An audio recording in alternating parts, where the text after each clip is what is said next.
Before we come to the statement by the Home Secretary, I should like to say something about the House of Judice resolution. The case of Epping Forest District Council versus Simona Hotels is still active and before the court. However, because this case concerns wider issues relating to the planning consent required for hotels to house asylum seekers, I have decided to grant a waiver so that members are free to refer to it in proceedings. However, I would remind the House that there are other active criminal prosecutions related to disorder around the Bell Hotel and elsewhere, as well as one prosecution of an asylum seeker for alleged sexual offences. Honourable members may refer to the general issues relating to asylum accommodation, but should avoid discussing any specific criminal cases. I now call the Home Secretary.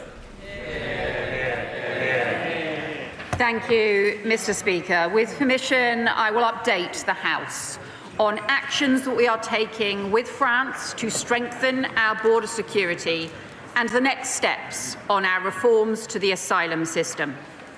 The House will be aware that when we came into the government, we found an asylum and immigration system in chaos. Small boat gangs for 7 years had been allowed to embed their criminal trade along the French coast. The asylum backlog was soaring and illegal working was being ignored. The previous government had lost control of the system and, as a result, opened many hundreds of asylum hotels across the country, while returns were a third lower than in 2010. And before leaving office, they deliberately cut asylum decision-making by 70%, leaving a steeply rising backlog behind. It is little wonder that people right across the country lost confidence in the system and demanded to know why they were paying the price of a system that was so out of control.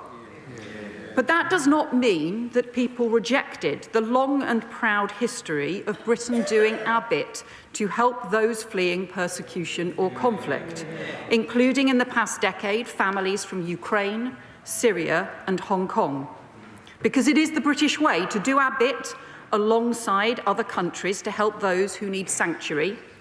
But the system has to be controlled and managed, based on fair and properly enforced rules, not chaos and exploitation driven by criminal smuggler gangs.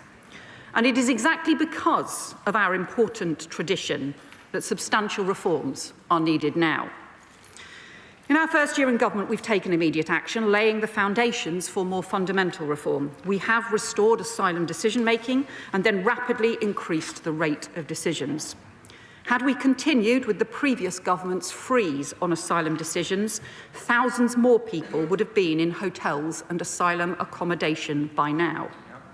Instead, we removed 35,000 people with no right to be here, including a 28% increase in returns of failed asylum seekers and a 14% increase in removals of foreign criminals.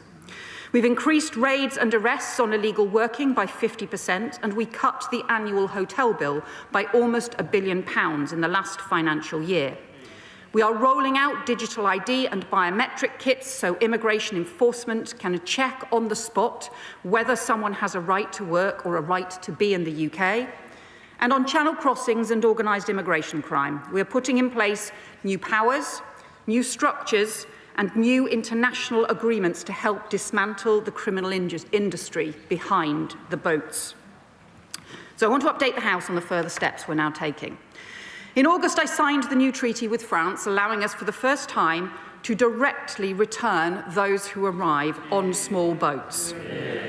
The first detentions took place the next day of people immediately on arrival in Dover, and we expect the first returns to begin later this month. Applications have also been opened for the reciprocal legal route, with the first cases under consideration, subject to strict security checks. We've made clear this is a pilot scheme, but the more we prove the concept at the outset, the better we will be able to develop and grow it. But the principles it embodies are crucial, because no one should be making these dangerous or illegal journeys on small boats, and if they do, we want to see them swiftly returned. But in return, we believe in doing our bit alongside other countries to help those who have fled persecution through managed and controlled legal programmes. This summer, we've also taken further action to strengthen enforcement against the smuggling gangs.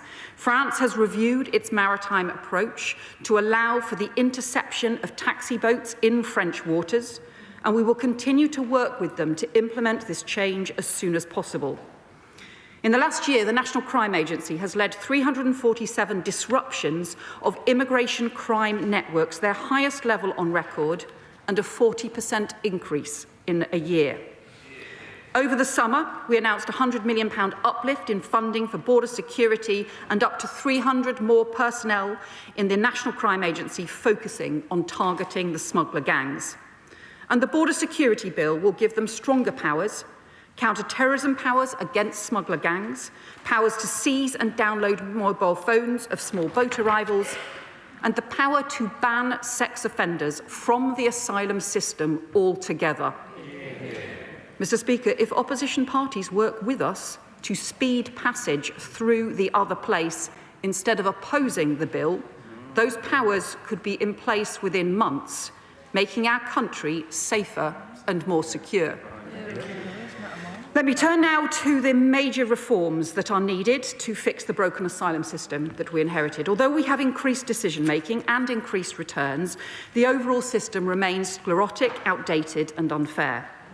So as we committed in the Immigration White Paper, we will shortly set out more radical reforms to modernise the asylum system and to boost our border security, tackling the pull factors, strengthening enforcement, making sure people are treated fairly, reforming the way that the ECHR is interpreted here at home, speeding up the system, cutting numbers and ending the use of hotels, and developing controlled and managed routes for genuine refugees. At the heart of these reforms will be a complete overhaul of the appeals system, the biggest obstacle to reducing the size of the asylum system and to ending hotel use. Because tens of thousands of people in asylum accommodation are currently waiting for appeals, and under the current system that figure is to grow, with an average wait time already of 54 weeks.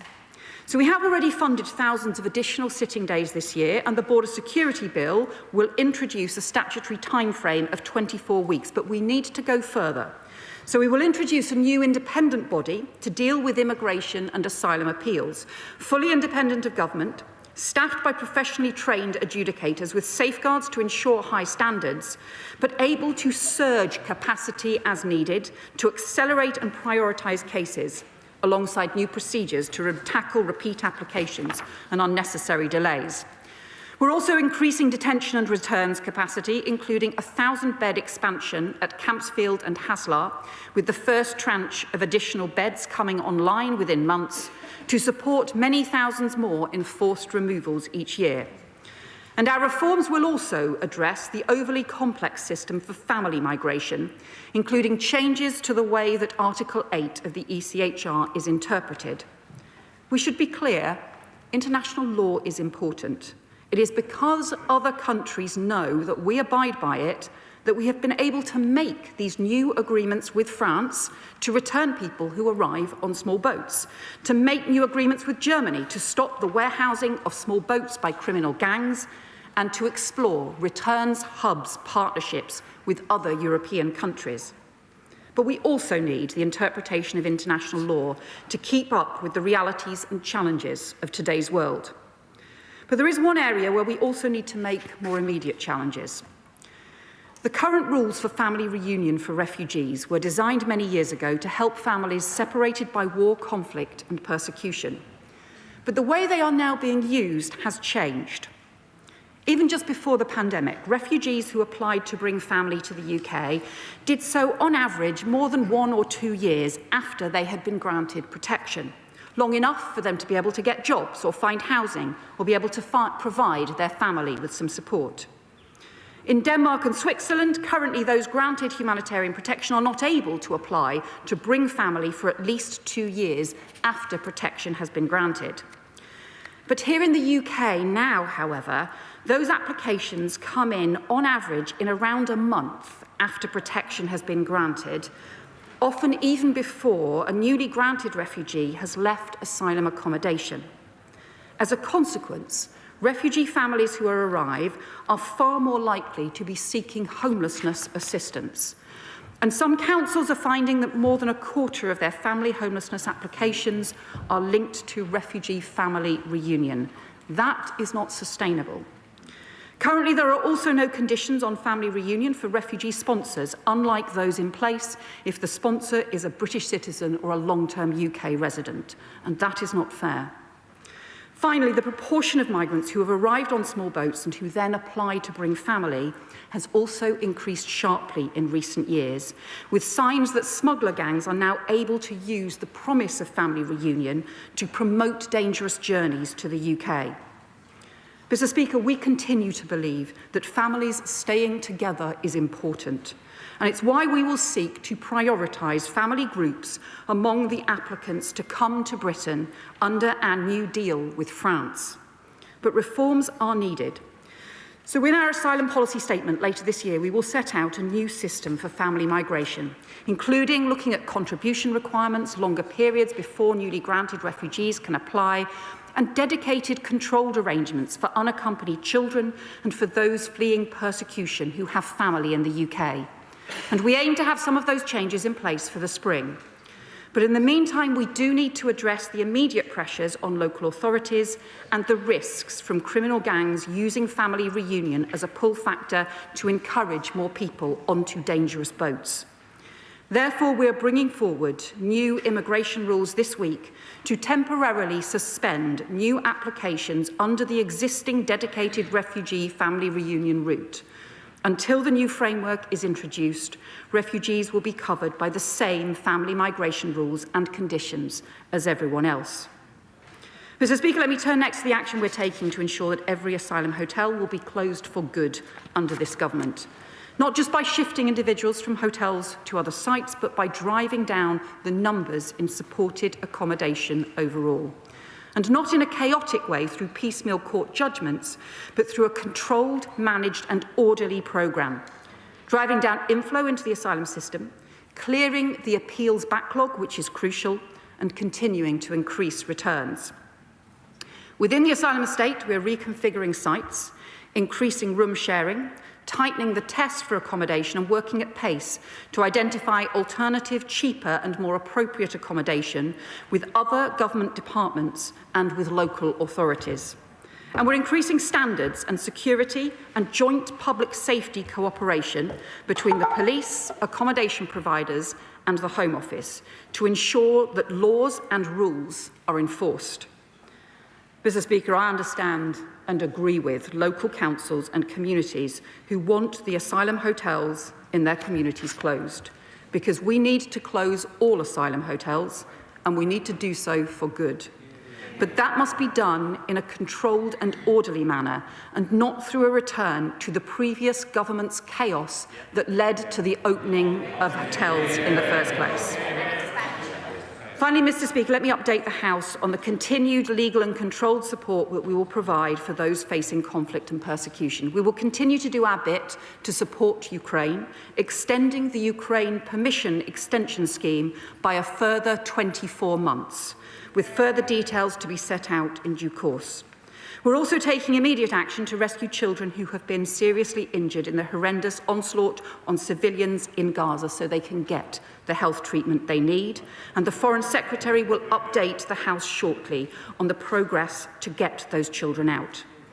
I can confirm that the Home Office has put in place systems to issue expedited visas with biometric checks conducted prior to arrival for children and their immediate accompanying family members. And we have done the same for all the Chevening scholars and are in the process of doing so now for the next group of students from Gaza who have been awarded fully funded scholarships and places at UK universities so they can start their studies in autumn this year. And later this year, we will set out plans to establish a permanent framework for refugee students to come study in the UK so we can help more talented young people fleeing war and persecution to find a better future, alongside capped and managed ways for refugees to work here in the UK.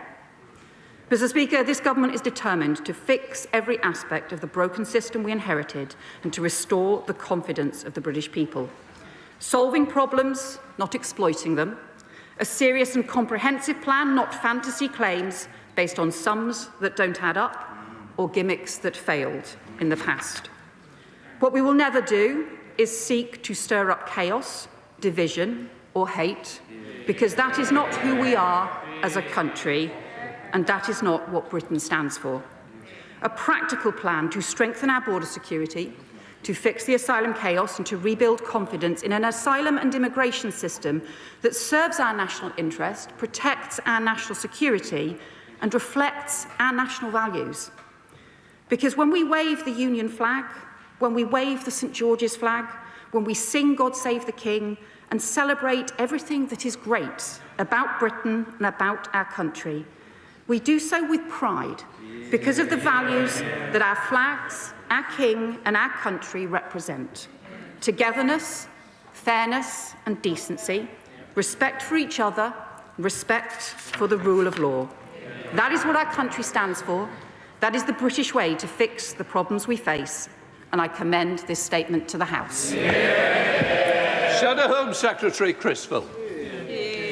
Thank you, Mr. Speaker, and I thank the Home Secretary for advance sight of her statement. The government has now been in office for well over a year. And I think, I think it's fair to say not even their kindest friends would say they think it has gone very well. But listening to her statement, it sounds like she thinks everything is fine, and if there are any problems, it's all somehow somebody else's fault. Is she living in a parallel universe?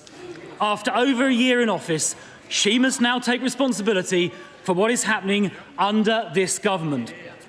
Now, it was very interesting during her statement, Mr. Speaker, to notice she did not mention her favourite phrase from a year or so ago that she was going to smash the gangs. I wonder why she was so silent on her previously favourite catchphrase. Well, the answer is it's not going very well. Now, she mentions National Crime Agency disruptions. Let me gently point out that 84% of those National Crime Agency disruptions that she cited a few minutes ago are classified as not being high impact. And if we look at National Crime Agency arrests for organised immigration crime, they actually went down by 16% in the last financial year, hardly smashing the gangs. And in fact, the NCA's arrests for organised immigration crime in that financial year were only 26, a drop in the ocean compared to the tens of thousands crossing the Channel. Now, Mr. Speaker, it was also rather conspicuous that the Home Secretary did not mention at all, not even a word, about the numbers illegally crossing the English Channel. Now, I wonder why that was. I wonder why she forgot to say a single word about that. Well, the reason, I'm afraid, is pretty clear. Because far from smashing the gangs, so far this year, 29,000, to be precise, 29,003 illegal immigrants have crossed the English Channel. That is the worst year in history, and it is up by 38% compared to last year. That is not success, it is failure.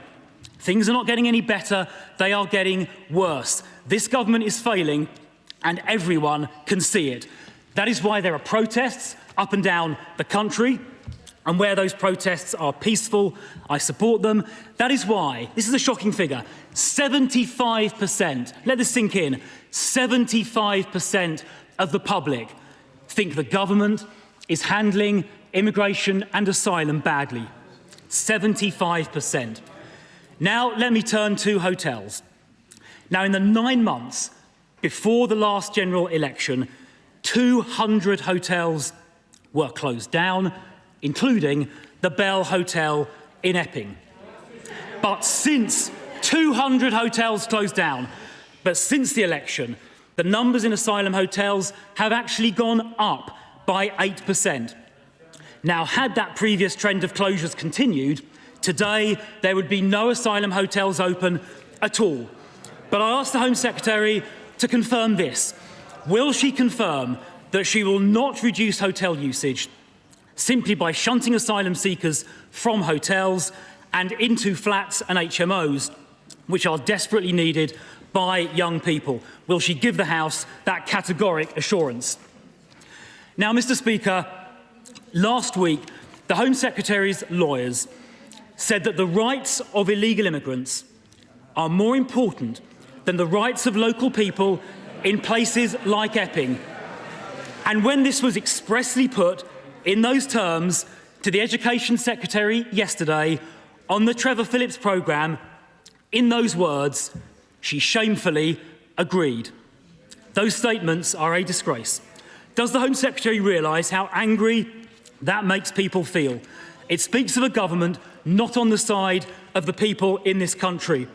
It means the government appears to care more about the rights of illegal immigrants than our own citizens. So will she apologise for what her lawyers and the Education Secretary said? And will she undertake that ministers and their lawyers will never say that again?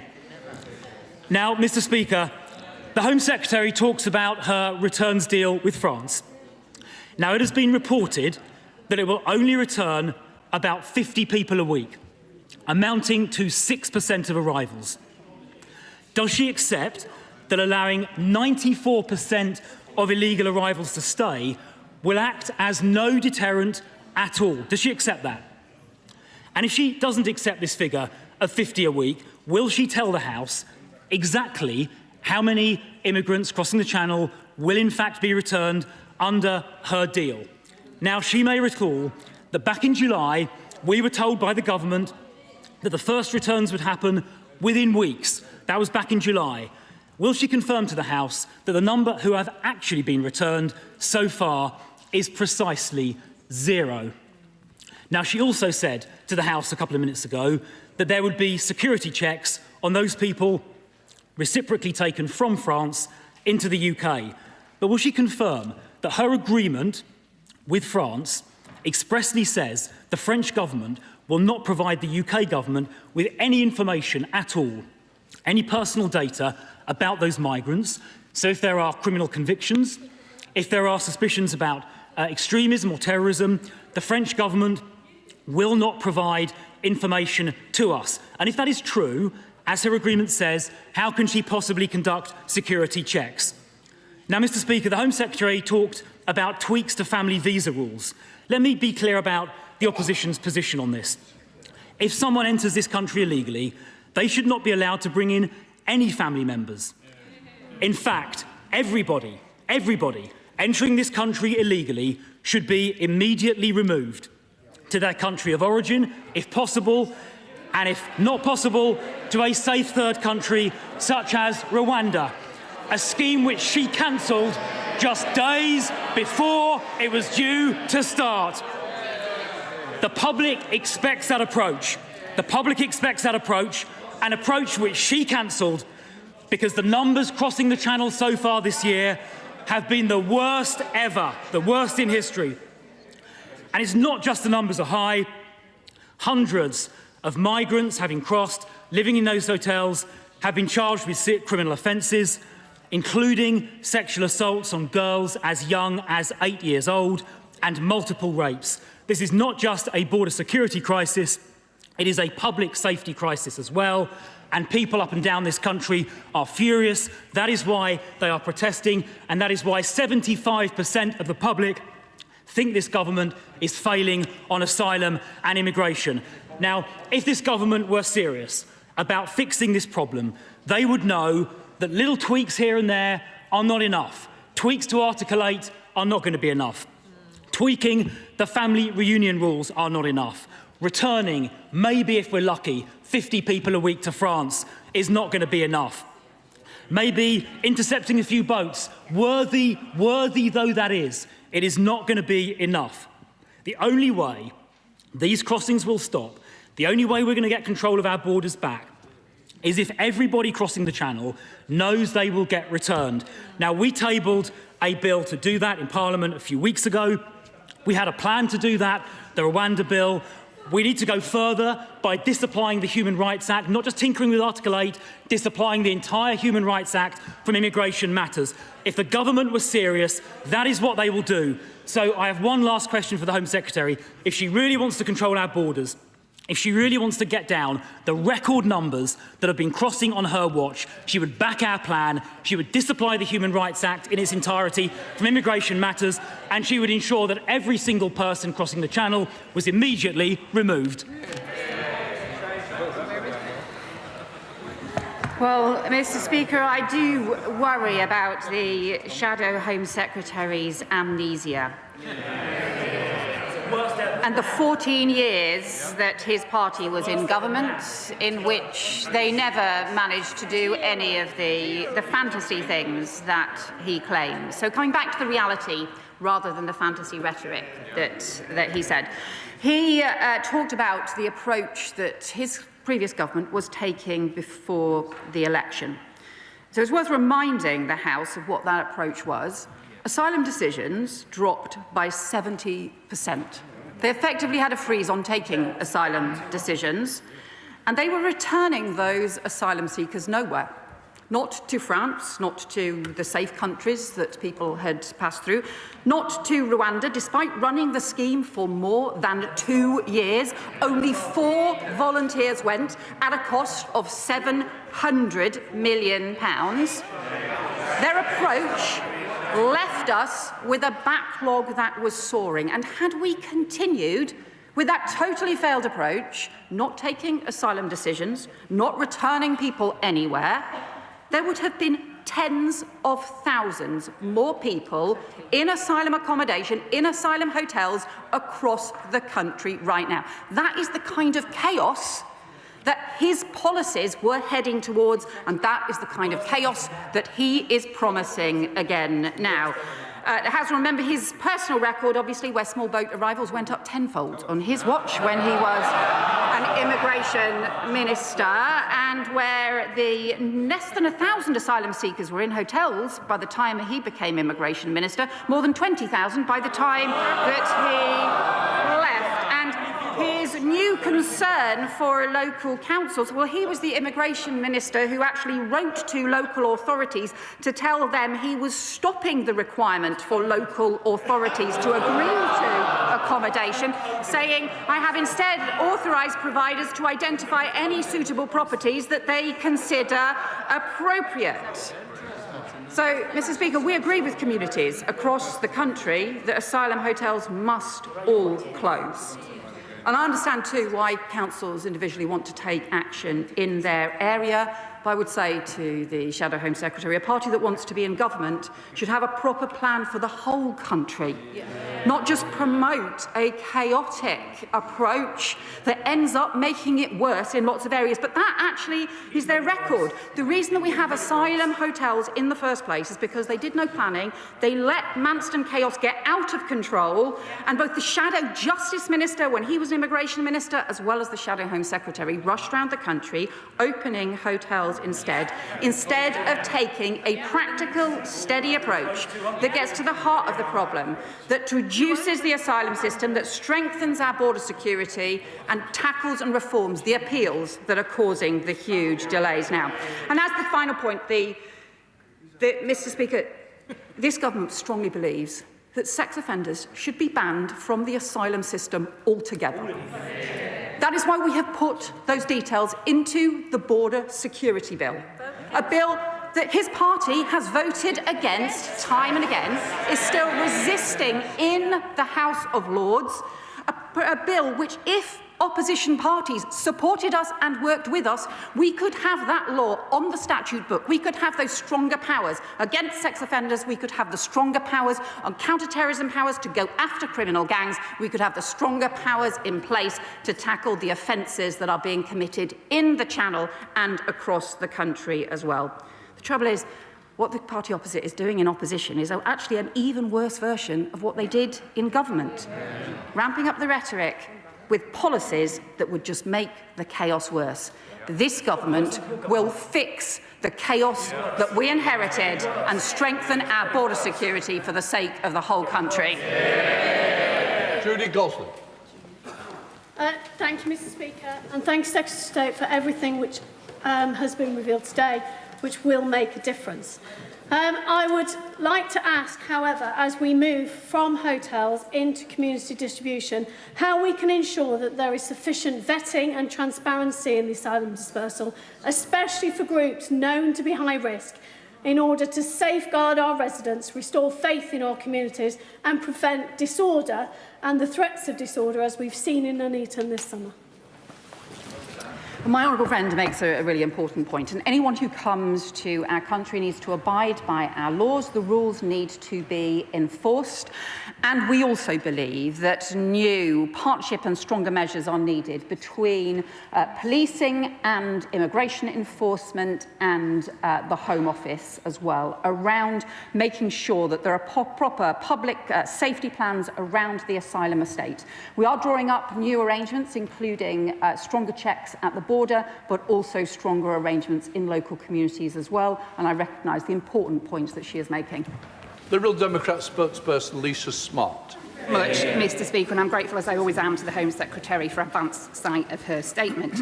Anyone with any sense knows that the Conservatives trashed our asylum system and left the backlog spiralling out of control, with applications for asylum routinely taking years to process. Some of the Home Secretary's remarks are indeed welcome, but I worry, Mr. Speaker, that this government risks repeating some of the same mistakes. The Liberal Democrats will closely scrutinise the plan that the Home Secretary has talked of today. But given that the Home Office itself says one of the reasons those human beings seeking asylum make dangerous small boat crossings is the lack of safe alternative family reunion routes, cutting these back further seems counterproductive, especially when over half of those who were granted family reunion visas in the year ending June 2025 were children under 18. It's right that the government has increased the rate of decisions. Those with no right to be here should be sent back swiftly, and those who do have a valid claim should be able to settle, work, integrate and contribute to our communities. The backlog is still too large. Initial application decisions are still taking too long. And as the Home Secretary stated, a significant share of the backlog comes from appeals. According to the government's own figures, in 2024, almost half of rejected asylum applications were overturned on appeal. And for applications from high-grant countries, that proportion was even higher. So I'd welcome clarity from the Home Secretary. The Lib Dem spokesperson for Home Affairs there reacting to a statement from the Home Secretary, Yvette Cooper, in the House of Commons, saying that a new independent body will adjudicate over asylum appeals, and the government will also clamp down on family reunions by temporarily suspending the family reunion route used by asylum seekers. Asylum hotels will all be closed by the end of this Parliament, she said.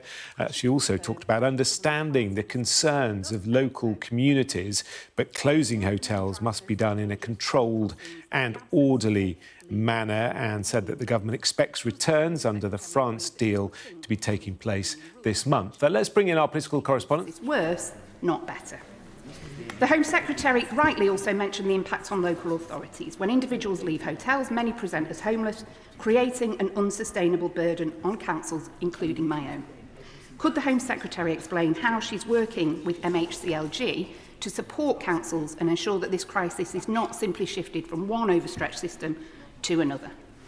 Mr. Speaker, constituents have been in touch with me as they're concerned in recent weeks about the number of flags that have gone up on lampposts around our area. They worry that they've been put up by those who seek to divide our community, not bring it together. Patriotism is a good thing. We should be proud of our country. We should be proud that our country welcomed people like my nan in the 1930s when she was fleeing the Nazis. We should be proud of the record we have of doing our bit. We should be proud of the British values I see in action across my community every day. I am proud of those police officers who kept everyone safe during the protests at 2 hotels in my constituency over the summer. Proud of those teachers and pupils who welcome new classmates when they've been placed in one of the hotels. And I am really proud of those who volunteer their time to support new arrivals, whether through local churches or other voluntary groups and charities, because, Mr. Speaker, that's what patriotism looks like. Can I thank the honourable member for her remarks and questions? And what I would say to her is, obviously, at the heart of the France pilot that we have developed is the principle that those who are arriving on dangerous and illegal small boats should be returned, but we should also have, alongside that, in return, the legal route for those who apply, who go through proper security checks. And we will seek to prioritise, as part of that, people who have a connection to the UK, for example, also prioritising family groups, people who have family connections to the UK. And family will continue to need to be an underpinning part of the approach. It's, for example, why you will recall the Ukraine Family Scheme was an important part of the response to Ukraine, and something that from opposition the Labour Party called for as well. But what I would say to you about the family reunion arrangements that we have at the moment is they're being used in a very different way compared to 5 years ago.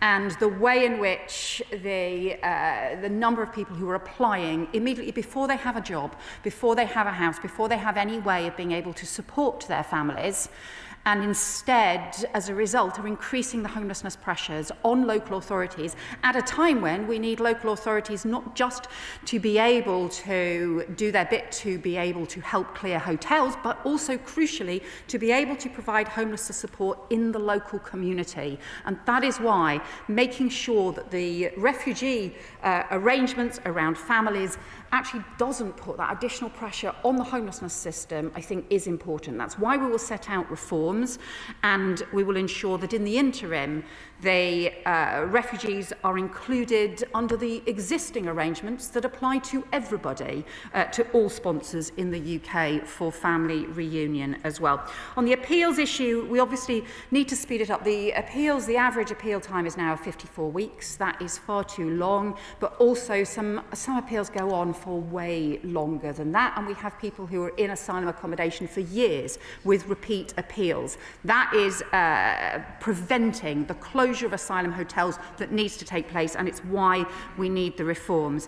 Finally, I would say to you, raises the issues on flags. I strongly support the flags across the country. With the St George's flag, we fly in Pontefract Castle each year. The Union Jack, she will know, is on the Labour Party's membership card, and show her a copy if she hasn't seen it as well. But those flags are the embodiment, as I said as well. The flags are an embodiment of, it should be the ways of bringing our country together, and that will be the same for Scotland, the same in Wales, the same in Northern Ireland too. They are the ways of, through symbolism, the ways to bring our country together. Murray. Mr. Speaker, a couple of years ago, I was working in local government in Scotland trying to deal with the impact of asylum hotels. The Shadow Home Secretary at the time was in the Home Office, and he opened hotel after hotel without even telling councils that that was happening. So his amnesia today is staggering.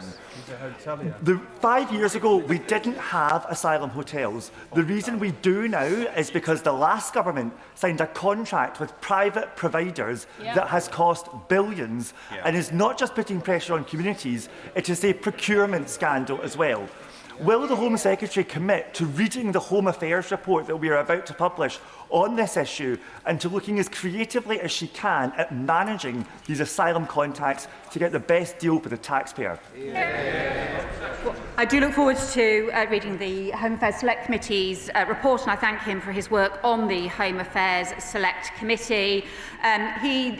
We've already been working to get better value out of the contracts that we inherited. It's one of the reasons why we have saved nearly £1 billion on some of the asylum accommodation costs, even just since the election. But he's also right to point out part of the reason what happened was the previous government completely lost control of the system in 2022, and how we had the total lack of planning, total lack of any grit, the chaos around Manston, incredibly costly, and this sudden surge of opening asylum hotels all over the country with really poor contracting, really poor value for money, that was really bad for the taxpayer, as well as really damaging in terms of having an effective system across the country as well. We cannot go back to that kind of chaos.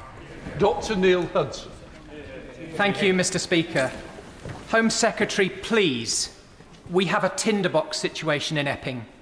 We have the Bell Hotel with alleged sexual and physical assaults, and now twice weekly major protests, some of which became violent with injuries to police officers. Appallingly, last week, the government successfully appealed against the injunction on the hotel, prioritising the rights of illegal migrants over the rights and indeed safety of the people of Epping. Our community, Mr. Speaker, is in distress. The situation is untenable. This week, the schools are back. The hotel is in the wrong place, right near a school, and many concerned parents have contacted me. When will the Home Secretary and the government listen to us, address this issue, and do the right and safe thing and close the Bell Hotel immediately? So, Mr. Speaker, I agree that all asylum hotels need to be closed as swiftly as possible, including the Bell Hotel. It needs to be done in an orderly and sustainable manner so that they are closed for good. And he is not right in the characterisation of the government's case, because what we are clear about is that all asylum hotels need to close. We need to make sure that it is done in an ordered way that doesn't simply make the problem worse in other neighbouring areas or simply cause the kind of disordered chaos that led to the opening of so many hotels in the first place. We also need to strengthen the security and the cooperation with policing, and we want to strengthen the law on asylum seekers who commit offences that can be banned from the system, and that will be part of our border security bill as well. Stella Creasy. Thank you, Mr. Speaker. It was Orwell who urged us to be proud of our countries and call out the nationalists trying to demand that we express our pride or be called traitors accordingly. So let's be proud of this country and the work it has done to support people fleeing persecution. Let us be proud of what we have done to help families from Ukraine and Hong Kong. And in that vein, can the Home Secretary, who I know recognises that safe and legal routes for refugee children to be reunited with their parents is something we should be proud of, clarify that if there is going to be a delay in providing those safe and legal routes, it will apply to all children, including Ukrainian children? Or are we actually going to recognise that helping children so they don't face the penalties that we want to see put to their parents is the best and most proudest thing we can do of all? Well, my honourable friend makes important points, and we will look as part of the new arrangements that we set out, which will include both the stronger border security, both the reforms to the asylum system to make it more controlled and managed and to reduce the size, but also to have the controlled and managed legal routes, and that needs to include arrangements for family and also dedicated arrangements around unaccompanied children, because she is right to raise that as a serious issue. Obviously, for Ukraine, we have a separate dedicated scheme for Ukraine. We are continuing with that scheme. And as the point that she makes about we should recognise, I think people do across the country continue to support that. And having spoken to Ukrainian mums who describe how they fled in the first few weeks of Putin's invasion, knowing that their home villages had been overrun by Russian troops and not knowing whether other family members were safe or whether they would ever be able to return again, we should remember always what it is that people can be fleeing from and the importance of countries working together to support them. Esther McVeigh. Thank you, Mr. Speaker.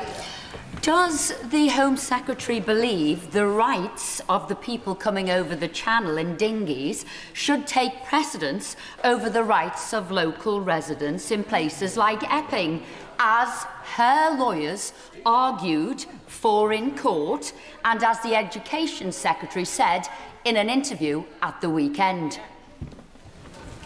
No, that is wrong, and that is wrong about the government's position, and the government has made clear that all asylum hotels need to close. They need to do so in an orderly manner that does not end up increasing the problems in other areas. We need to close the hotels for the whole country, and the judge himself has said that this is not about a hierarchy of rights. We're in the just. Thank you, Mr. Speaker. I am very glad that the Home Secretary has acknowledged that, like other countries, we do have a duty to safeguard those fleeing persecution and seeking sanctuary in Britain. But the reason why we had 400 asylum hotels back in 2023 at a cost of £9 million a day, and why we have just over 200, is because the party opposite failed to deal with asylum claim applications, which this country and this government is now doing. And if there's any government that will end the use of hotels for asylum seekers, it is this Labour government. I welcome my honourable friend's points. We need the consistent, practical plans that will close hotels right across the country, clearing the appeals backlog, which otherwise would grow, preventing the increase in asylum claims in the first place, but also the restarting of decisions as well, because had we carried on with that freeze on asylum decisions that the previous government left us with, there would have been tens of thousands more people in hotels across the country right now. That would have been deeply wrong. Yvette Cooper. Speaker, people with a wide range of views about how to tackle immigration spoke to me over the summer. None of them are happy with how things are. They're furious with how the Conservatives trashed our border security, and they certainly don't want the harebrained schemes of reform. They want action that fixes the system fast. After years of failure, will the Home Secretary finally make sure that our immigration system keeps out people who would come here for the wrong reasons while properly supporting those who need our help? Yes, we need to strengthen our border security, and that is why the Border Security and Asylum Bill, currently passing through the other place, includes the ability to use counter-terrorism powers against criminal smuggler gangs. Those are crucial. We need to strengthen the work of the National Crime Agency to go after those gangs, because they are pursuing a vile trade in human lives. Graham Stringer. Thank you, Mr. Speaker. I don't envy the Home Secretary trying to clear up the mess that the last government left on migration. I doubt, however, that the measures she's putting before the House at the present time will be as successful as she and I would wish them to be. They don't really deal with the fact that many migrants are not coming from war-torn countries. They're coming from France, which is not persecuting them in any recognisable form. The reason is demand pull from this country, which migrants believe they will have a better time and an easier time and get through the system more easily than they would in France and other European countries. Denmark has been successful in reducing the demand pull. If these measures aren't as successful as she would wish them to be, will she look more closely at what Denmark has done to improve the situation? So he's right to say that obviously small boats are mainly setting off from France. People have travelled through France, but that is exactly why we have negotiated the pilot agreement with France to be able to return people back to France. The first time that this has happened, something previous governments tried and completely failed to do. It's important we do that and we build on that, but we also need to tackle some of those pull factors, particularly around illegal working. That's why we've had a 50% increase in illegal raids and arrests, and also to recognise that the family reunion issue is being used by some of those criminal gangs as well. And that is one of the things that Denmark has done, which is to increase the time before refugees can apply for family reunion so that they are more likely to be working, more likely to be supporting their families, and so that we have they prevent criminal gangs being able to use it as a pull factor. Bob Black. Thank you, Mr. Speaker. The Home Secretary has spoken about tweaks to the rules and regulations, potentially to interpretation of the law. The problem with that, of course, is that our courts will also interpret the law and may, in fact, go against what the Home Secretary wants to do. Yeah. So will she set out what changes to the law she will introduce to actually make sure that we stop the illegal migrants coming to this country?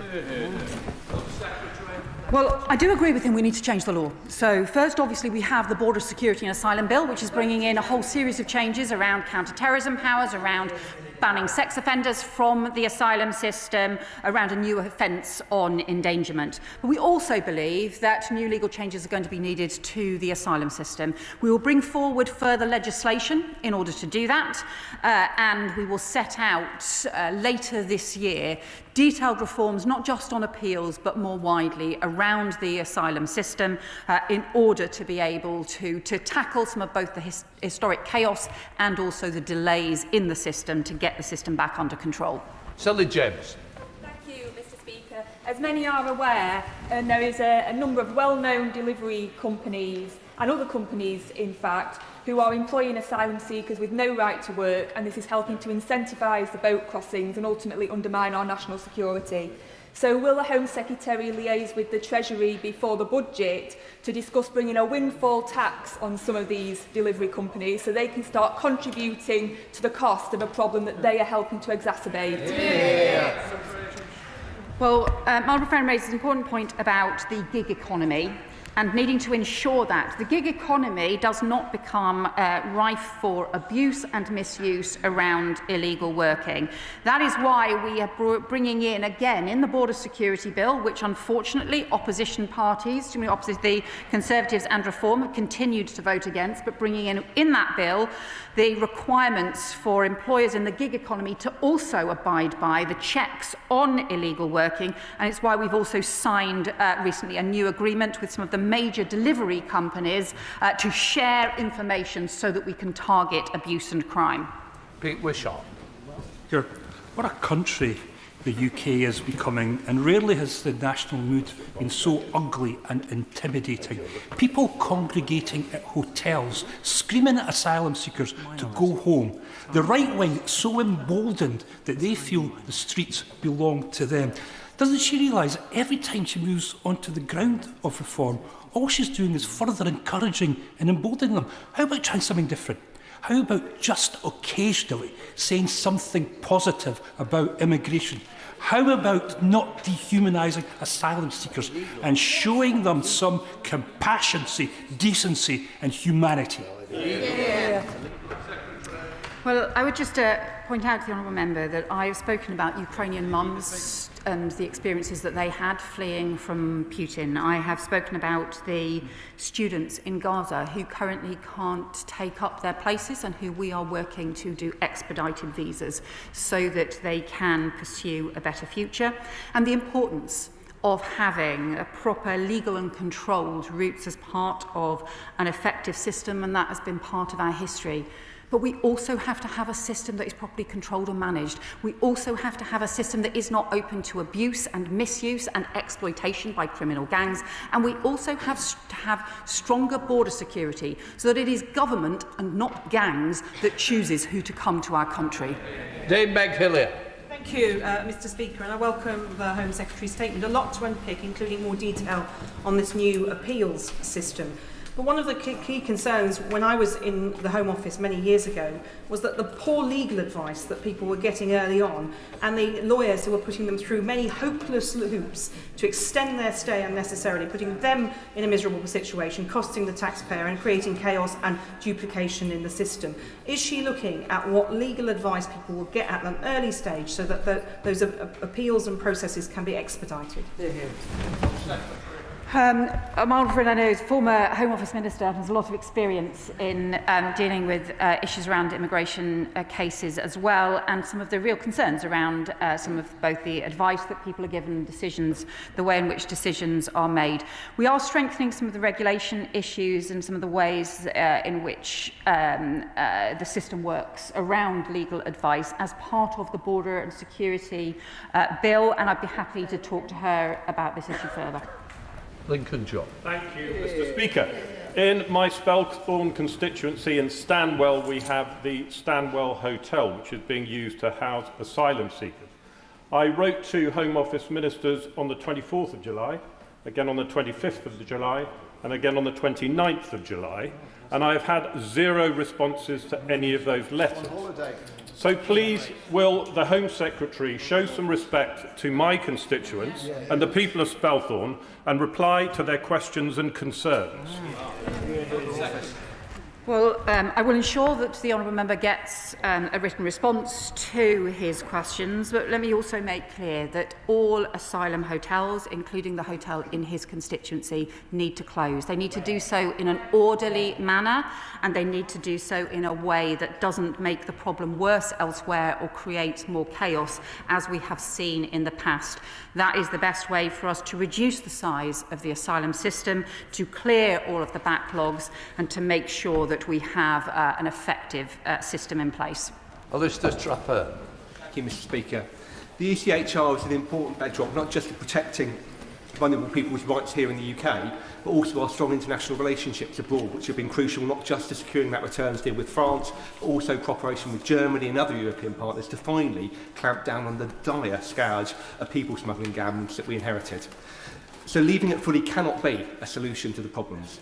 It doesn't, though, mean that every aspect of it is currently working in the right way, and it's clear it's currently standing in the way of some of the actions we need to take if we're going to take this issue seriously. So can I welcome the clarification of how we're looking to take forward interpretation of Article 8 from the Home Secretary today, and can I seek confirmation from her that we won't shy away from further clarifications like the one announced today, where the EHRC is currently getting in the way of the action we know we need to take to provide the border security our country is crying out for. Well, my honourable friend is right to talk about the international law and ECHR being parts of the reasons that we've been able to get international agreements, because other countries know that we will abide by international law. That is how we have got the French pilot in place in the first place, something that the previous government was repeatedly unable to do. But the way in which it is interpreted is significant and does need to keep up to date. We have the challenge around Article 8 and family cases, that far too many cases are being treated as exceptions to the rules rather than according to the rules that Parliament has set. We think the rules need to change in order to be able to address that, and we need to work through different changes to the way in which Article 8 in particular is interpreted as part of our immigration and asylum system, and we will set out more details on that as part of our asylum reform package that we will set out later this year. Lee Anderson. Thank you, Mr. Speaker. Every time the Home Secretary announces a new policy on illegal migration actually goes up. So I think a period of silence would be most welcome from the Home Secretary. But does she agree with me that the only way to stop the pull factor is to detain, deport and never allow these illegal migrants to claim asylum in this country? Yeah. Well, the pilot scheme we have agreed with France involves being able to detain people on arrival in Dover for the first time, something that's not happened before, and then to be able to return them to France, to the place where the boats set off from. This is something that previous government, including the government that he supported and was part of, were unable to agree and unable to achieve. And we have increased returns of failed asylum seekers by nearly 30% just since the election alone, because we believe that the rules need to be enforced and also that returns need to be increased as well. The problem with his party's approach is, frankly, he sounds a lot like the last Tory government's promises, grand promises that totally failed. They're just rehashing the same chaotic promises without ever being able to provide the detail of how they would make any of their policies work. The British way is to roll up our sleeves and to do things in a practical way, to increase returns and to sort the problems out. Kim Johnson. Thank you, Mr. Speaker. In the Home Secretary's statement, she has stated that she will never seek to stir up chaos, hatred and division. Yes, that's what we've seen this summer, with the far right emboldened because of racism and demonisation in the media and from politicians. And instead of scapegoating refugees and asylum seekers, maybe the Home Secretary needs to be thinking about more humane policies, including safe route, employment and right to remain. So can you explain whether these policies have and will be considered? Well, what I say to my friend is that part of the French pilot scheme involves people who apply lawfully to come to the UK and go through proper security checks, being able to do so on the one-for-one basis with those being returned who have arrived on dangerous small boats in the hands of criminal gangs. We've also set out, as part of the statement I've just made, our intention to have a permanent framework for refugee students to be able to come to the UK rather than the ad hoc approach that we are currently applying to Gaza students, but we think there needs to be a more systematic approach as well as the capped and controlled approaches to other refugee work programmes as well. That has to be alongside the better controls and management of the existing system, which has become chaotic, where there are long delays and where we have had the undermining of our border security by criminal gangs. We have to do those things together, and we have to do so in a way that pulls our country together rather than see division and tension continue. Alex Shelbrooke. Thank you, Madam Deputy Speaker. Reform announced in the summer that they would house all asylum seekers in former RAF bases. In my constituency, RAF Linton on Ouse was ruled out for inappropriateness of its location in the small village around it. Can I ask the Home Secretary to confirm that she has no plans to reverse that decision to rule out those inappropriate RAF bases? Well, we clearly don't want asylum accommodation in inappropriate places. What we have to do is to reduce the overall size of the asylum system alongside making sure that we can move where possible to alternative and better sites from hotels as well. But I think if any system that just simply looks at expanding the asylum system, as happens if you have a freeze on asylum decisions and some of the policies that unfortunately Reform are pursuing that risk increasing the number of people stuck in the asylum system as well because they do not have the plans for practical returns, that simply makes the problem worse rather than the practical changes that we need to bring the numbers down. Barry Gardner. It's come to my attention, Madam Deputy Speaker, that the job of Home Secretary is one that does not always attract the greatest thanks in government. So I want to thank her this afternoon for the response that she and her department has given to the letter from 100 colleagues on the Gaza students and for what she said this afternoon about looking at a permanent scheme. Could she also confirm to the House, though, that these visas, when they are issued, will be the same as any international student's visa, in that the students, the scholars, will be able to bring their families, their dependents with them? Well, the honourable member will know that for many student visas actually do not allow for bringing dependents to the UK. There will be exceptional circumstances for the particular circumstances around Gaza, but overall the approach to student visas across the board for the particularly things like the master's courses and so on is not to include dependents. We do, however, want to make sure that we can have the refugee route for students, which does recognise that there will be some people who can come, who can get education in UK universities, develop their incredible talents, and then will want to return to their home countries in future to rebuild their countries. There may be others who are also not able to return because that is the nature of the crisis we face. Dame Harriet Baldwin. Thank you very much, Madam Deputy Speaker. In her statement, the Home Secretary mentioned that the National Crime Agency has disrupted 347 immigration crime networks. Could she say in that same time period how many gangs have been smashed? Well, many of those disruptions are exactly about pursuing gangs, and also there are some of those disruptions, over 40 of the disruptions include some very high profile and high value disruptions as well, disruptions which the National Crime Agency has itself said are having a significant impact on degrading, undermining and stopping the criminal gangs. And some of the coordinated arrests with France and with Germany are also preventing a criminal gang activity, including taking out some of the leaders of those criminal gangs. Tom Hayes. Thank you, Madam Deputy Speaker.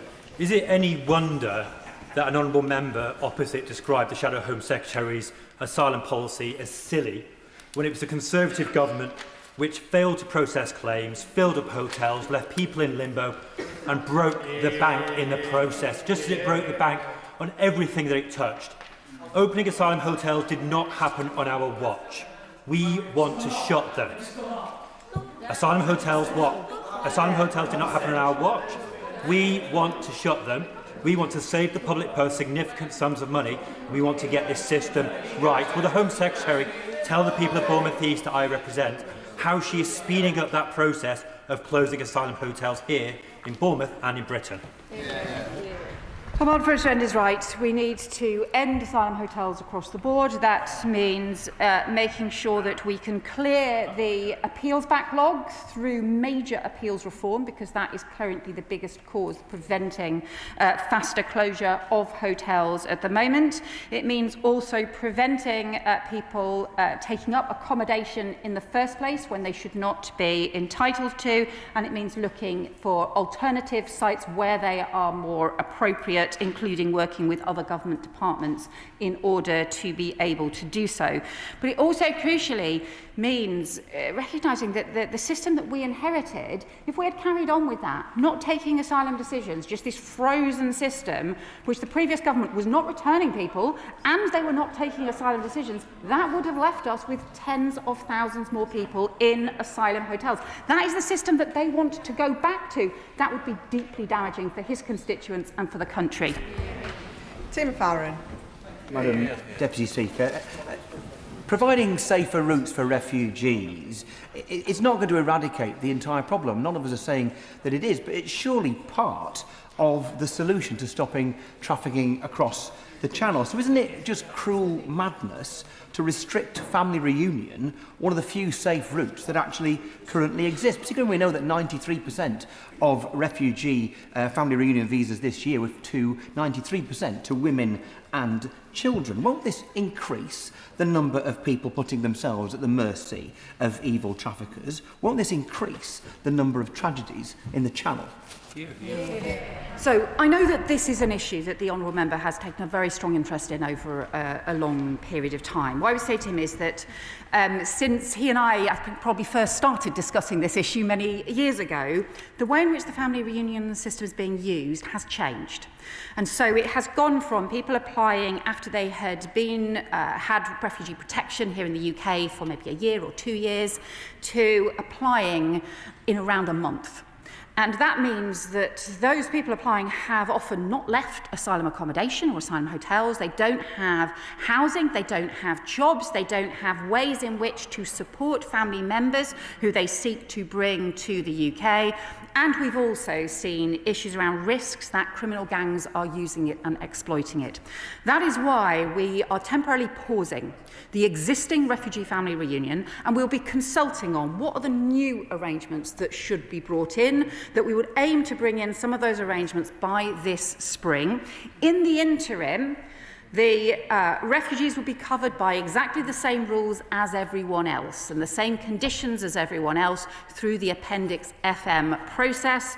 But there is a concern where there are no conditions at the moment on refugee family reunion. The way in which it's being used has changed, and there is a responsibility on us to not have huge problems on homelessness assistance for local authorities, to have a managed system that also supports contributions and doesn't simply end up being exploited by criminal gangs.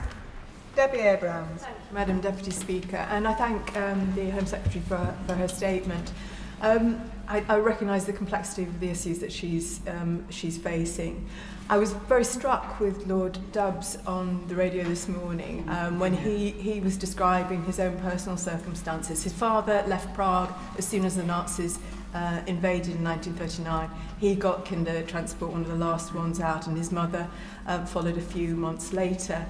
That's not the year's timetable that we've talked about in terms of the parity of the scheme. So perhaps there needs to be an Alf Dubbs test that would make sure that families facing the similar sort of circumstances where their lives are in jeopardy would be protected.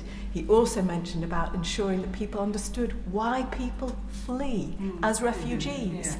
The conflation between economic migrants and refugees is frankly very unhelpful. Thank you. Secretary. Can I recognise the important points that my honourable friend made, and also the work that Lord Dubs has done over many years, and particularly to champion unaccompanied child refugees. And we have recognised there will need to be dedicated arrangements that recognise the particular plight of unaccompanied child refugees. But I think this needs to be done in a properly controlled and managed way, which actually it hasn't been for a long time. To do that through a controlled and managed way.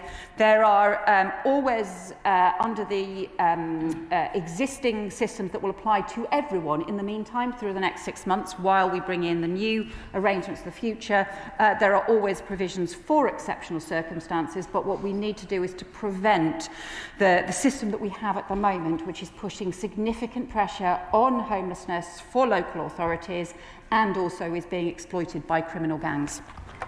Sir Desmond Swain. The only effective measure of the government's actions are the number of crossings, aren't they?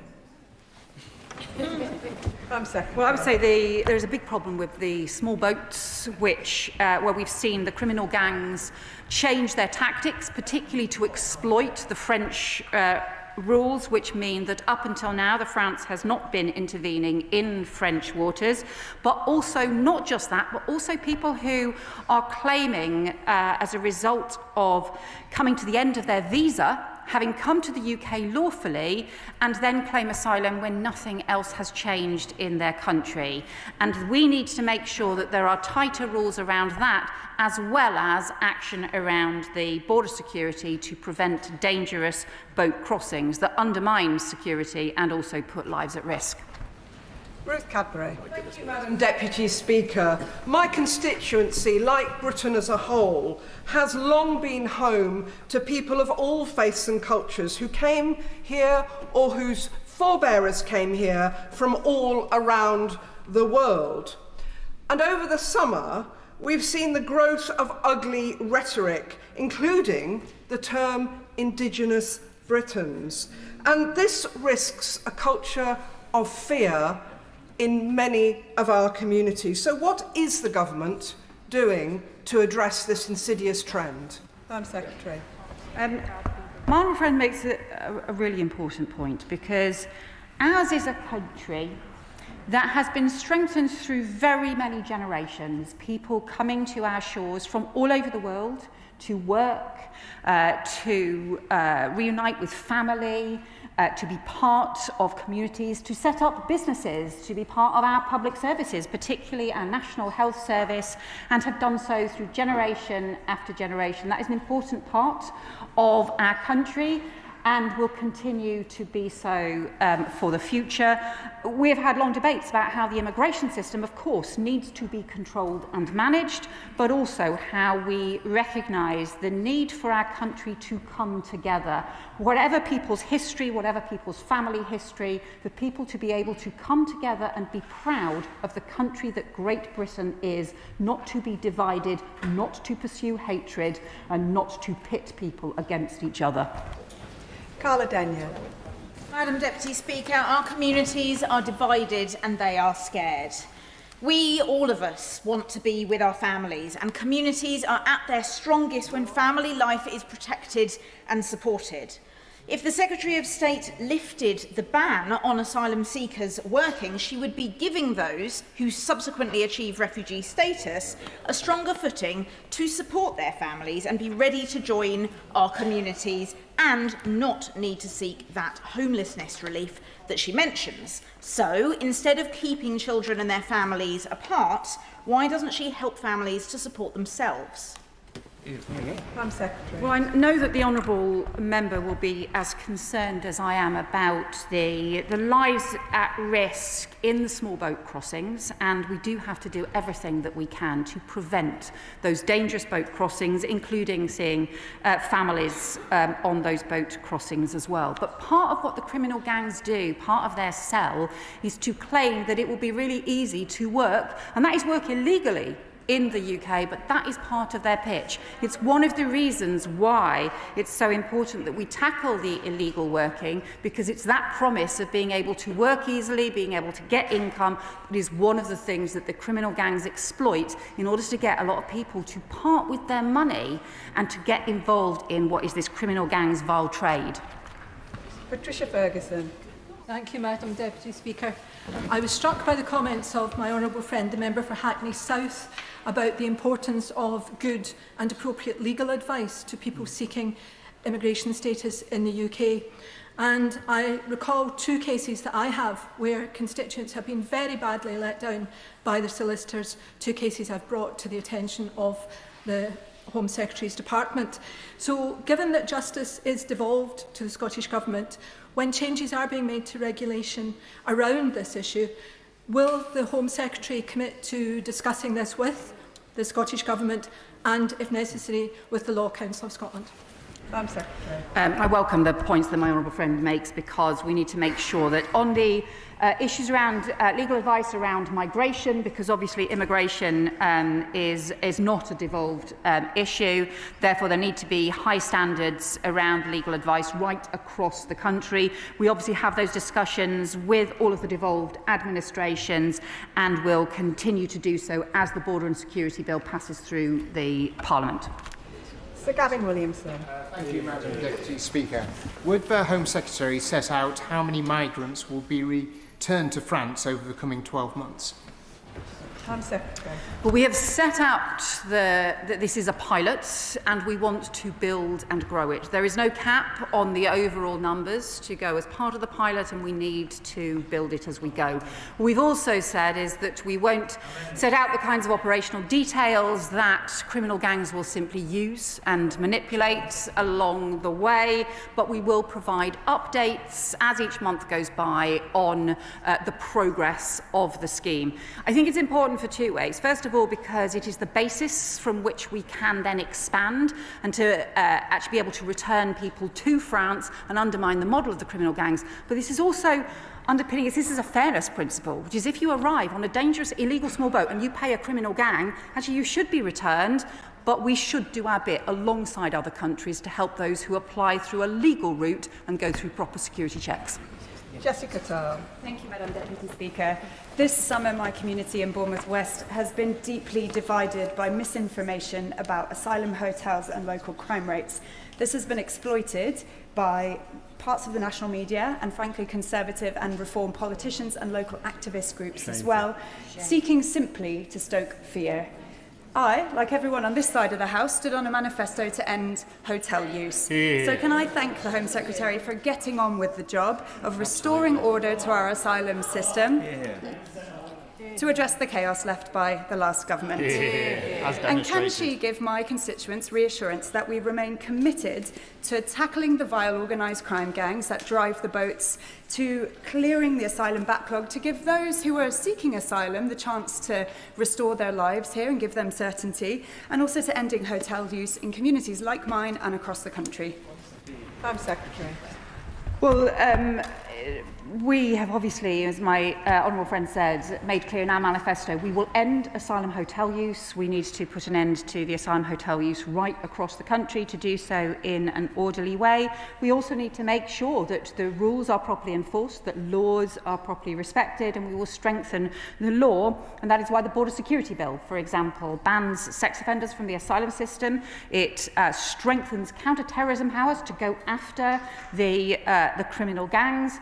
And does so in a way that it is astonishing, frankly, that the parties opposite, the Conservatives and Reform Party, just refuse to support when we need those laws in place as rapidly as possible.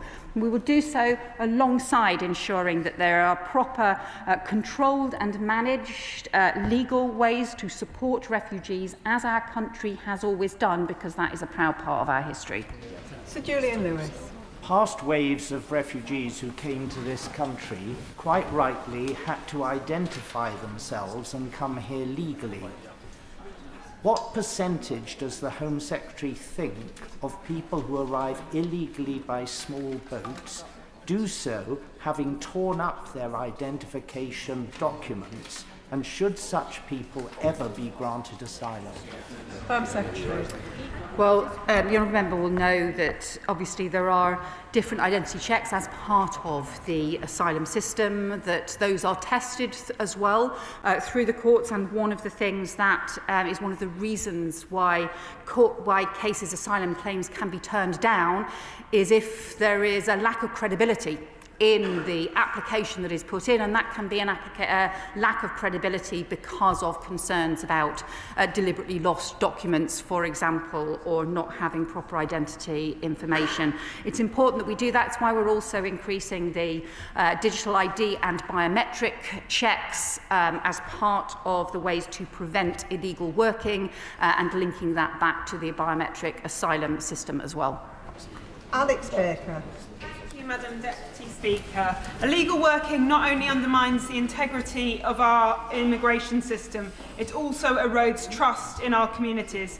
In Aldershot, constituents have raised concerns about people continuing to work illegally even after reports have been made to the Home Office.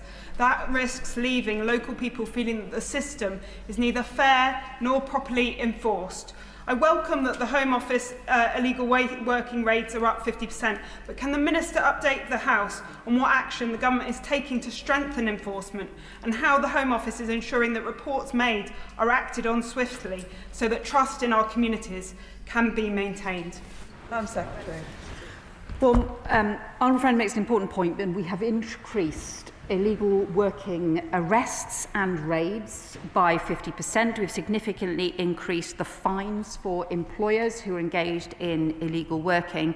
But the further thing we are doing is, as part of the organised immigration crime domestic task force, bringing together policing here in the UK, that one of the things it is looking at is the way that organised immigration crime networks are also linked into organised crime here in the UK and also the exploitation of illegal workers. So going after some of those employers, some of those who are operating bogus tactics alongside the existing raids. Christine Jardine. Very much, Madam Deputy Speaker. And actually, can I welcome the Home Secretary's confirmation in her statement of the expedited visas for students, particularly those from Gaza. I've written to both the Home Secretary and the Foreign Secretary this summer, appealing for exactly this move, and I know how welcome it will be to those students. But I wonder if I could also ask her, she talks about a capped work scheme. We talk a lot about the pressure on local authorities and the cost to the taxpayer. Would she not agree with me that if we could give asylum seekers the right to work, pay national insurance, tax and contribute, they would then be carrying their own burden and there would no longer be a weight on the taxpayer? Madam Secretary. Well, can I welcome the campaigning she has done to support students in Gaza, because it is horrendous, the situation that we're seeing. The Foreign Secretary will shortly make a statement about the truly abominable situation in Gaza and also the work we are doing to get students out who have the fully funded places in the UK and to provide them with that support. The only issue, again, I would say is, and this is something that the French government has raised many times, is the way in which the criminal gangs, the criminal smuggler gangs, use the potential to work in the UK as being a pull factor, as being an advertising, part of their advertising. And that is the challenge with the scenario that she sets out, is that would make it even easier for the criminal gangs to be able to use that as part of their advertising and part of their reason to try and persuade people to part with their money and to make an incredibly dangerous journey across the Channel. Rachel Maskell. Thank you, Madam Deputy Speaker. Stigmatising and dehumanising asylum seekers has stirred up race hate, thankfully by a small number, though, in our communities. And I'm really disturbed to see that racism perpetrated on the streets of York. However, I'm even more disturbed to hear that there are planned across the country assaults on asylum hotels, not least in York, where we have children and families staying. Could she set out what policing operations will be in place to protect those children and families from this hate and ensure their safety over the coming weeks? Madam Secretary. I think my honourable friend is right to point out the the dangers of some of the kind of divisive language, the dehumanising language towards other human beings, and to point out our shared humanity. And we can have disagreements with people, we can have views about the way in which systems should work, about the way in which rules should be enforced, and recognise there will be people who need to be returned because they have no right to be in the UK, but also we can avoid the kind of demonising language that ends up escalating tensions or promoting hatred and violence, something that we in this country should never do. Louis French. Thank you, Madam Deputy Speaker. The Home Secretary today has described the people smugglers as criminals and the boat crossings as illegal. Does she therefore agree with me that those 29,000 individuals that have entered this country illegally from France this year should be classified as lawbreakers, and therefore those lawbreakers should at least be deported straight away or be banned from claiming asylum in the future? Home Secretary. So the laws on illegal entry go right back to, I think, 1972. There's been a long-standing issue around illegal entry. I would say to him, his previous government's policy was to claim that everybody was going to be returned to France or to Rwanda, where they ran the scheme for 2.5 years, and 4 volunteers were sent. So nobody was actually returned, and they never managed to return anybody to France. What we are being clear is that we believe where people arrive on dangerous boat crossings or illegal routes, actually they should be returned to France as part of that pilot scheme. We've set up the pilot scheme to develop this. We want to build it, but it is something that the previous government never managed to do. There's no point in their fantasy claims. We need practical steps, which is what we are doing with France. Sir Jan Joseph. Thank you, Madam Deputy Speaker. One of the hotels that is housing asylum seekers in Kent is the hotel in Ashford. The decision to house them was taken by the Conservatives when they were in power. Many people currently living there are going through appeal process. So I welcome the decision to speed up appealing processes. Will my honourable friend reassure me and my constituents that this government will end up the use of the Holiday Inn as asylum hotel as soon as possible? I can assure him that we will end asylum hotels, including the asylum hotel in his constituency. Part of the way we need to do this is to clear the appeals backlog, and the reason for setting up the new independent appeals commission, is so that it can swiftly surge capacity if there are changes in the number of cases going to appeal, that they can actually respond much more quickly, and also to change some of the procedures so that they can do fast-track decision-making that can work then with returns for those who don't have a right to be in the UK. Liz Saville-Roberts. After the horrors of the last century, we pledged to protect people fleeing war and persecution. This included parents and their children, and today the asylum system is in chaos. This serves no one save those who peddle hatred. Border Force staff represented by the PCS union have produced a Safe Routes report outlining how a Ukrainian-style visa system would prevent deaths in the Channel and stop the smuggling gangs overnight. Will she listen to officers on the front line who are seeking to deliver a practical and a humane solution to the present chaos?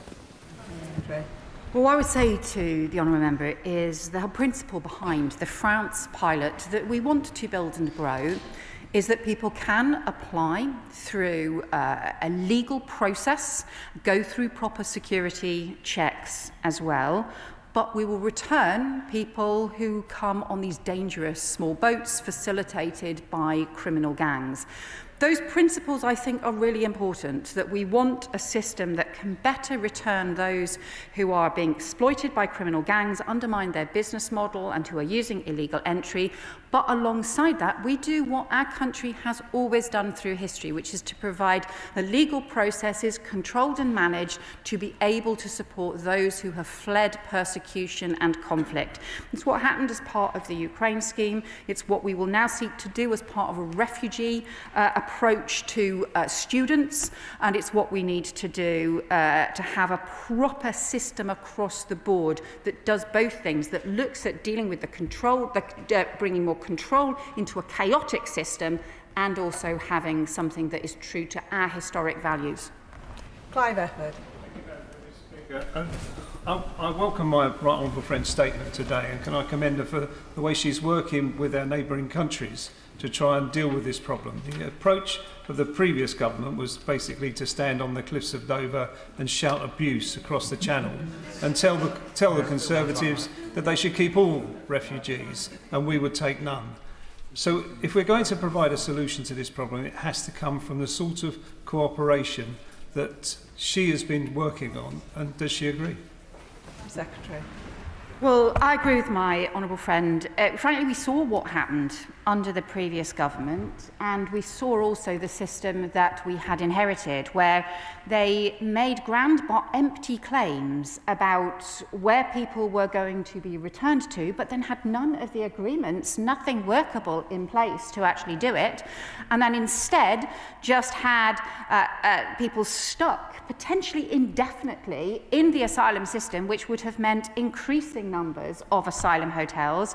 In contrast, what we have done already is a 28% increase in returns of failed asylum seekers and put in place the foundations for building a new approach with France and with other European countries. I think most people recognise the complexity of this issue rather than the sort of a fantasy promise approach which just ends up undermining trust. Mark Pritchard. Thank you, Madam Deputy Speaker. Does the Home Secretary accept that some of the UK's adversaries are seeking to weaponise illegal migration? And does she share my concern of the growing nexus between malign state actors and non-state actors, such as the criminal gangs that she's mentioned today? And if she accepts that collaboration and malevolent cooperation is going on, that it is a national security threat, yes.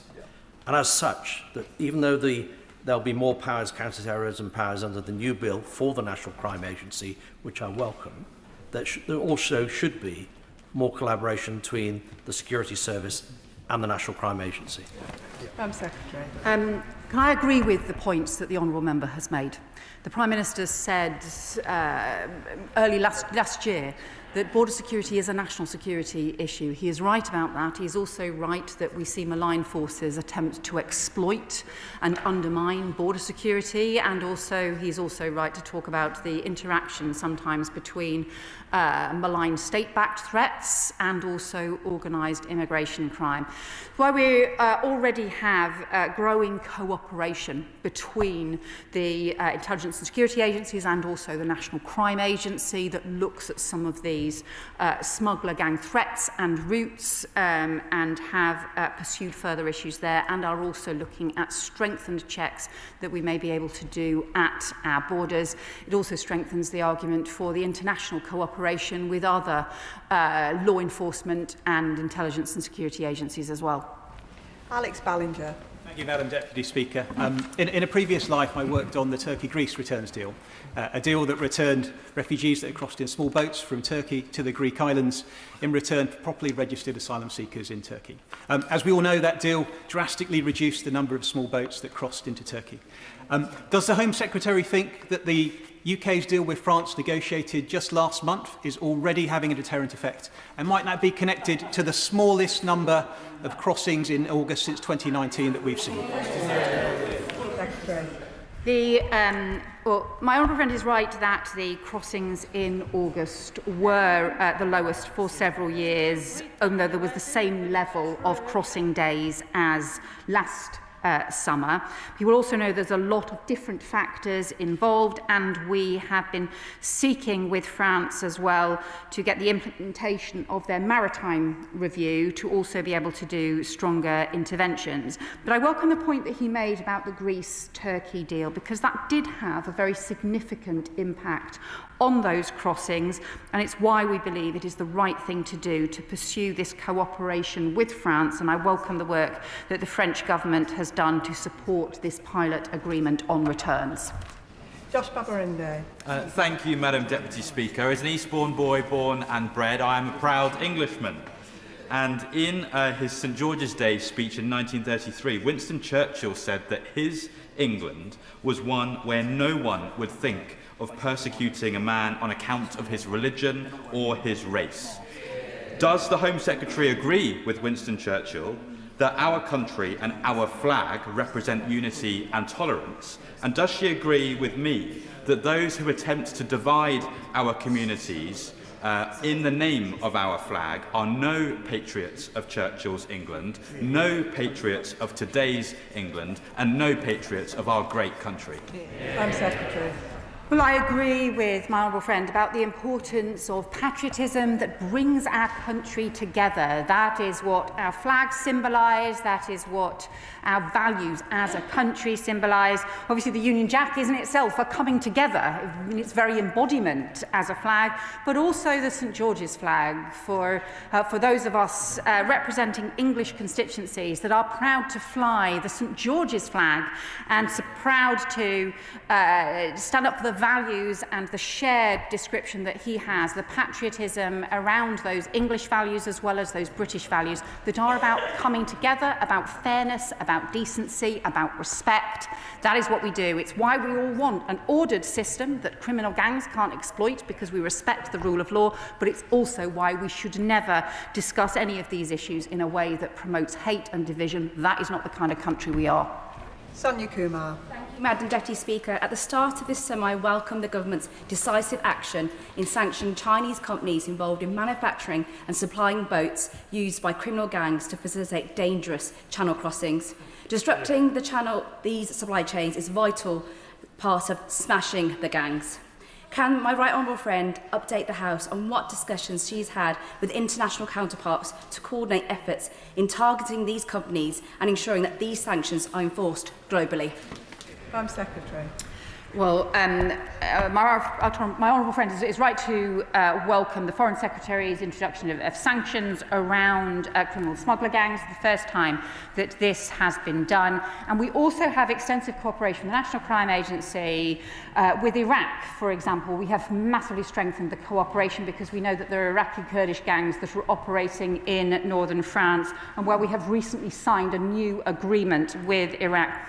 With Turkey, with Bulgaria, with Belgium, with France, with different countries, and crucially with Germany, that is going to be changing the law in order to help us go after the criminal gangs and their supply chains. The work that is being done to disrupt supply chains is having an impact. It is significant, too, that we are seeing not only the disruptions and arrests internationally as well as in the UK, we are also seeing fewer boats physically crossing, but instead the criminal gangs are resorting to overcrowding those boats instead.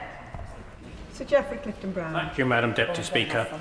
I note that the Appeal Court judges in last Thursday's judgment were using Article 8 of the ECHR as a reason why the interim injunction on the Bell Hotel should be quashed.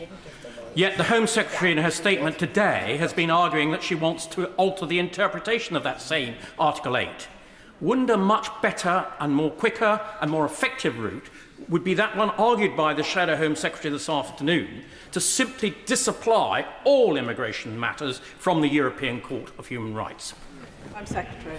Well, I think that's not what, as my understanding, is not what his front bench is arguing, and is only arguing about the Human Rights Act, risking there actually being more issues around the domestic courts not being able to take decisions before things go to the European courts. But I'll leave that for his own wrangling within his party about what their position is. What I would say about the we do think that there needs to be reforms around the way in which Article 8 is interpreted. I think the way in which too many cases around family rules are being treated as exceptions that are not that higher level of decision making can't be exceptional if you're talking about so many cases being treated as exceptions.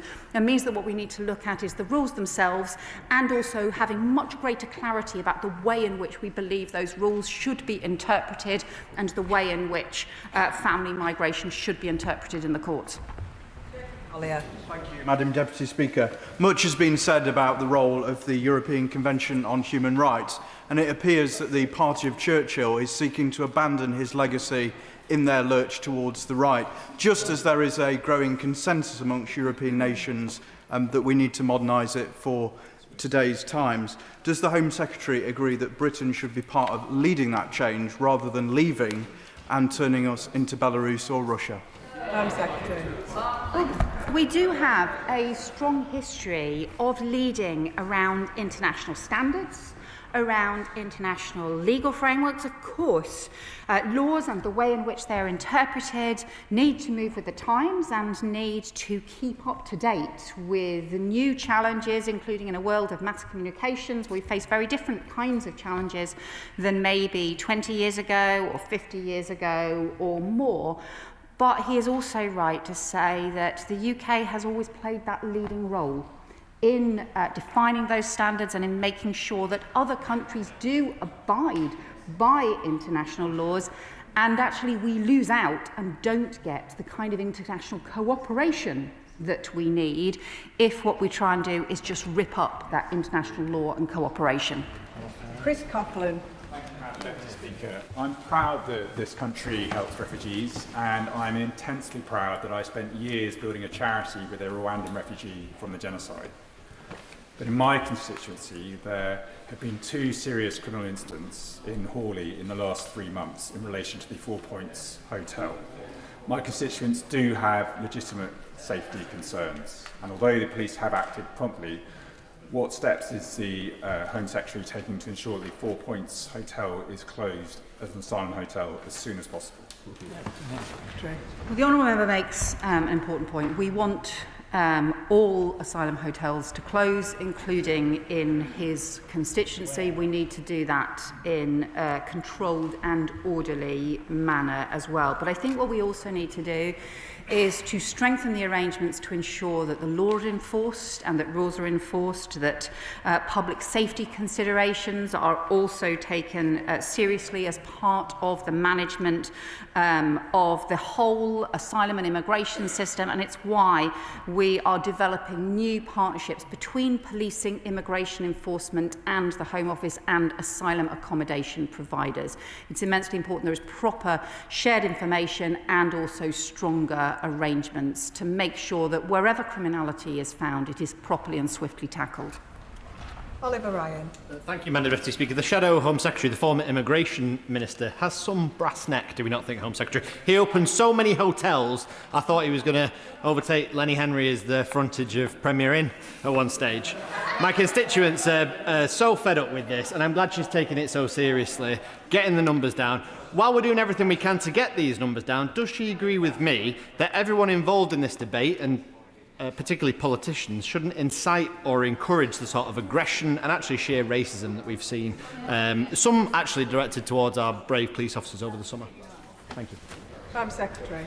Well, my honourable friend is right that the previous government, including the Shadow Home Secretary when he was Immigration Minister, was responsible for a huge increase in asylum hotels and presided over a tenfold increase in small boat crossings as well. The important thing now is to make sure that we can end asylum hotels and make sure that we can bring back control into the system. But as we do so, we should make sure that we don't have divisive or hateful rhetoric or anything that promotes violence against police officers or within communities, which is always a disgrace. Dr. Ben Spencer. Thank you, Madam Deputy Speaker. The Home Secretary is right to talk about tackling push and pull factors, something which, when we're in government, we worked towards tackling, despite challenges, bringing forward the use of third countries. Because you both need a deterrent, but you also need a place to send people who we don't have returns agreements with their country of origin, or we don't know. Now, it's no surprise to me, our arrivals have increased since that scheme was scrapped. I understand there's a period of reset happening in Downing Street at the moment, so how long before we can expect her to come to the dispatch box to talk about a third country scheme that she'll be introducing? Home Secretary. Well, obviously what this government has managed to do is to get the agreement with France in place, that pilot agreement that we seek to build. France obviously is not the country where most of the people passing through started from, so it is effectively a third country agreement that we have already put in place and are now working to implement on a pilot basis. We're also working with other European countries to explore returns hubs as well. But what we don't think is the right thing to do is to have an incredibly expensive programme that sent just 4 volunteers, and during the 2.5 years, 2 years plus that it was in operation, ended up costing £700 million while 84,000 people arrived in the UK. Thank you, Madam Deputy Speaker. Peterborough is a proud and generous place and has welcomed many people to our doors over the generations. And I'd like to put on tribute by thanks to the churches, mosques and community groups which are looking after and welcoming people. But people are getting fed up with a system that is broken and was broken before my honourable friend became the Home Secretary. So many people in my constituency will welcome the record deportations, the focus on Article 8 and making efficiency and driving forward the system. But to be honest, the biggest issue in my constituency remains the hotel that was opened by Serco with no consultation with the police or the council before it happened. Can my right honourable friend assure me that she will make sure that there is no single bureaucratic block, no stone she will not move to get the Dragonfly Hotel closed as soon as possible as part of fixing this rotten, broken system? Well, we have made clear that we need to end all asylum hotels, including the hotel in my honourable friend's constituency. It's actually because we believe in the long history that the UK has of helping those who have fled persecution and conflict in an ordered way, is why we also need to get control and fix the chaos that we inherited, including ending asylum hotels that are undermining confidence in the whole system and were introduced exactly because the previous government lost control over the system. That is what now needs to be turned around, and that is the foundations that we are putting in place. Ben Opsijecti. Thank you, Madam Deputy Speaker. She's touched on this a couple of times already, but I'm yet to hear from the Secretary of State about the scope of the government's asylum accommodation programme, which is currently rated at amber. Despite over 29,003 asylum seekers arriving by small boat alone so far this year, the scope of this programme will only see the creation of 5,000 bed spaces by the end of 2026, spread across 3 accommodation pilots following its strategic refresh. In what locations will the 3 accommodation pilots be? How many bed spaces for asylum seekers will be in each? And at what stage gate is each one? So, we are developing alternative approaches to asylum accommodation, including working with local councils that have come forward and also including working with other government departments. We will provide an update as well as we make progress and do so. But I think there's the 2 things that need to happen together. There's obviously the shift to alternative sites that has to follow value for money tests, because that was the mistake that I think was often made in the past, and not having the proper assessments in place as the Public Accounts Committee identified, but also making sure that we reduce the numbers of people in the asylum accommodation system overall. Because if we don't reduce the numbers in the system, simply moving the problem around from place to place won't solve it and won't get it back under control. Alice MacDonald. Thank you very much, Madam Deputy Speaker. Ensuring we have a humane and functioning asylum and immigration system needs competence, credibility and compassion. And I welcome the credible plan that this government has put in place. Our approach also has to be holistic, and part of that is also tackling the root causes of displacement, conflict and persecution. The Home Secretary has touched on how we're working with other countries. Could she also talk about how she's working cross-government and internationally to also address these drivers of displacement?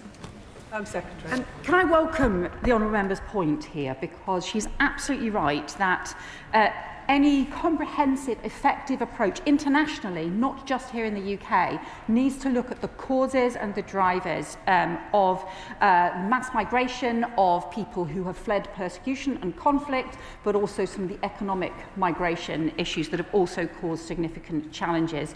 The Foreign Secretary and I have set up a joint migration team to work closely on some of these issues, and the Foreign Secretary has also made issues around migration a key priority for the Foreign Office. This is clearly an important cross-government issue where we are working together. Richard Ford. Thank you, Madam Deputy Speaker. When Labour was in opposition, it attacked the Conservatives for the small number of asylum seekers who would be removed to Rwanda as part of the Tory deterrent.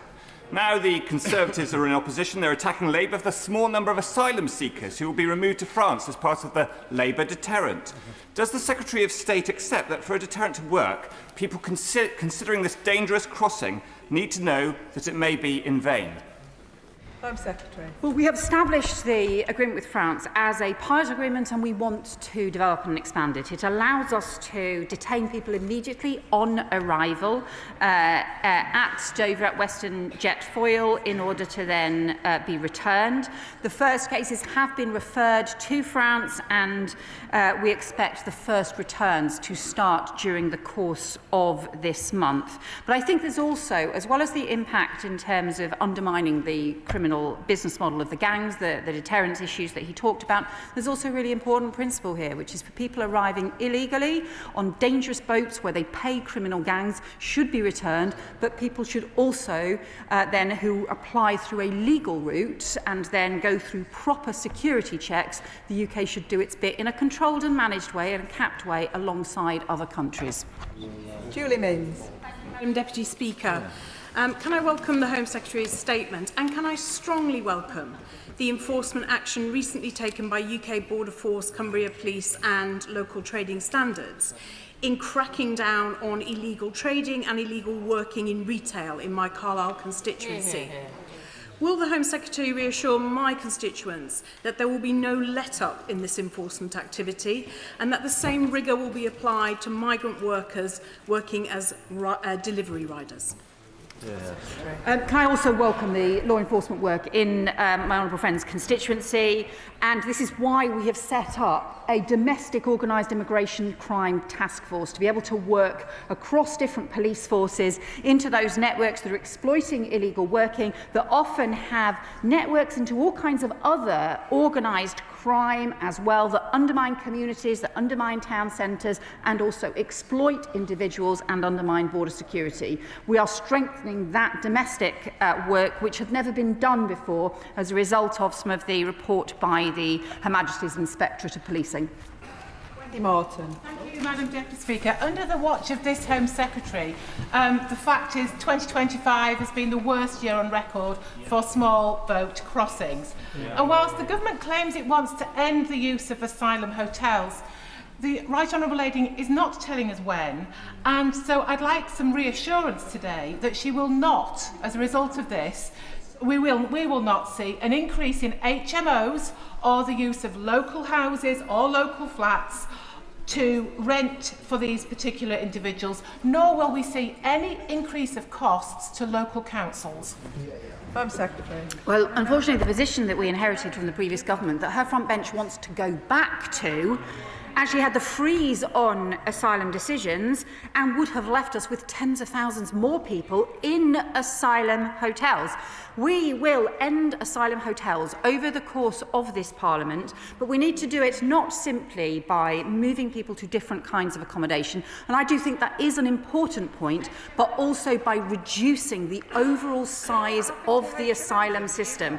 If we don't reduce the overall size of the asylum system, because their policies were doing the opposite, they were increasing it, then actually we will never solve this problem or rebuild the confidence of the people across the UK. Isbana Begum. Thank you, Madam Deputy Speaker. In the East End of London, we have a proud history of welcoming refugees and migrants, many fleeing war and persecution. Yet we've seen over recent years and months the political and media establishment complicit in the normalisation of Islamophobia and anti-migrant rhetoric, with campaigns targeting asylum seekers outside hotels over the summer and resorting to violent aggression, including yesterday in my constituency. This is putting all of us at risk. Could the Home Secretary say exactly what she will do to ensure that asylum seekers, refugees, migrants and all those who live in my constituency can live safely from attempts, including organised by the far right, to create fear and division in our area? Home Secretary. Well, everyone has a right to be safe, everyone has a right to respect, and the pursuit of division and hatred and violence is never acceptable, both as part of the immigration and asylum system, but also more widely across our country.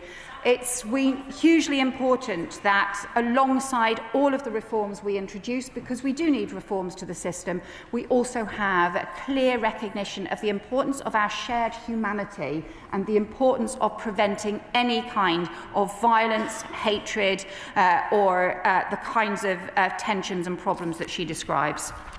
Richard Tice. Thank you, Madam Deputy Speaker. With crossings up over 40% this year alone at some 30,000, clearly the government's current policies are acting as a magnet, not a deterrent. So when will the Home Secretary realise that the only effective deterrent is to detain and deport everybody who comes here illegally, and to do that we must leave the European Convention on Human Rights? Home Secretary. Well, this government has increased the returns of those who have no right to be here since the election, including a 28% increase in returns of failed asylum seekers.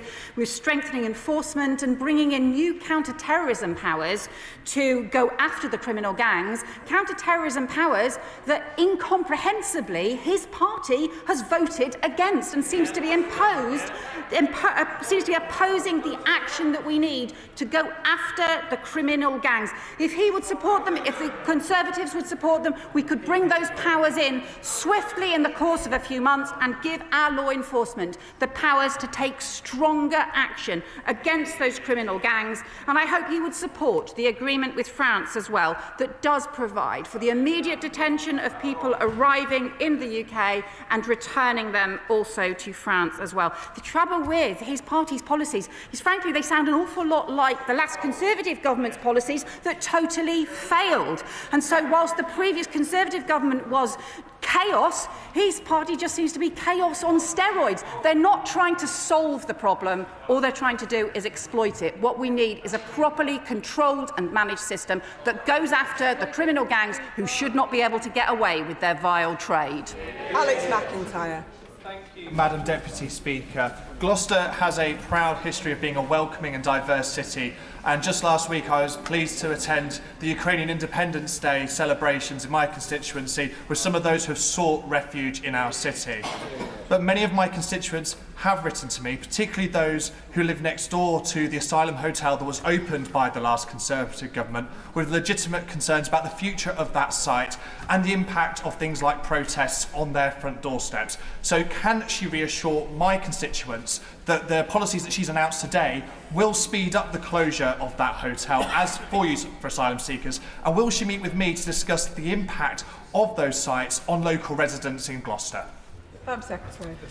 Well, I can tell my honourable friend that we will end asylum hotels, we will close asylum hotels that the previous government opened, including in his constituency, and it is hugely important that we do so. He is right to talk about the long history of people right across the country, including the more than 100,000 families who came forward to offer homes to Ukrainians at the beginning of Putin's war and invasion of Ukraine.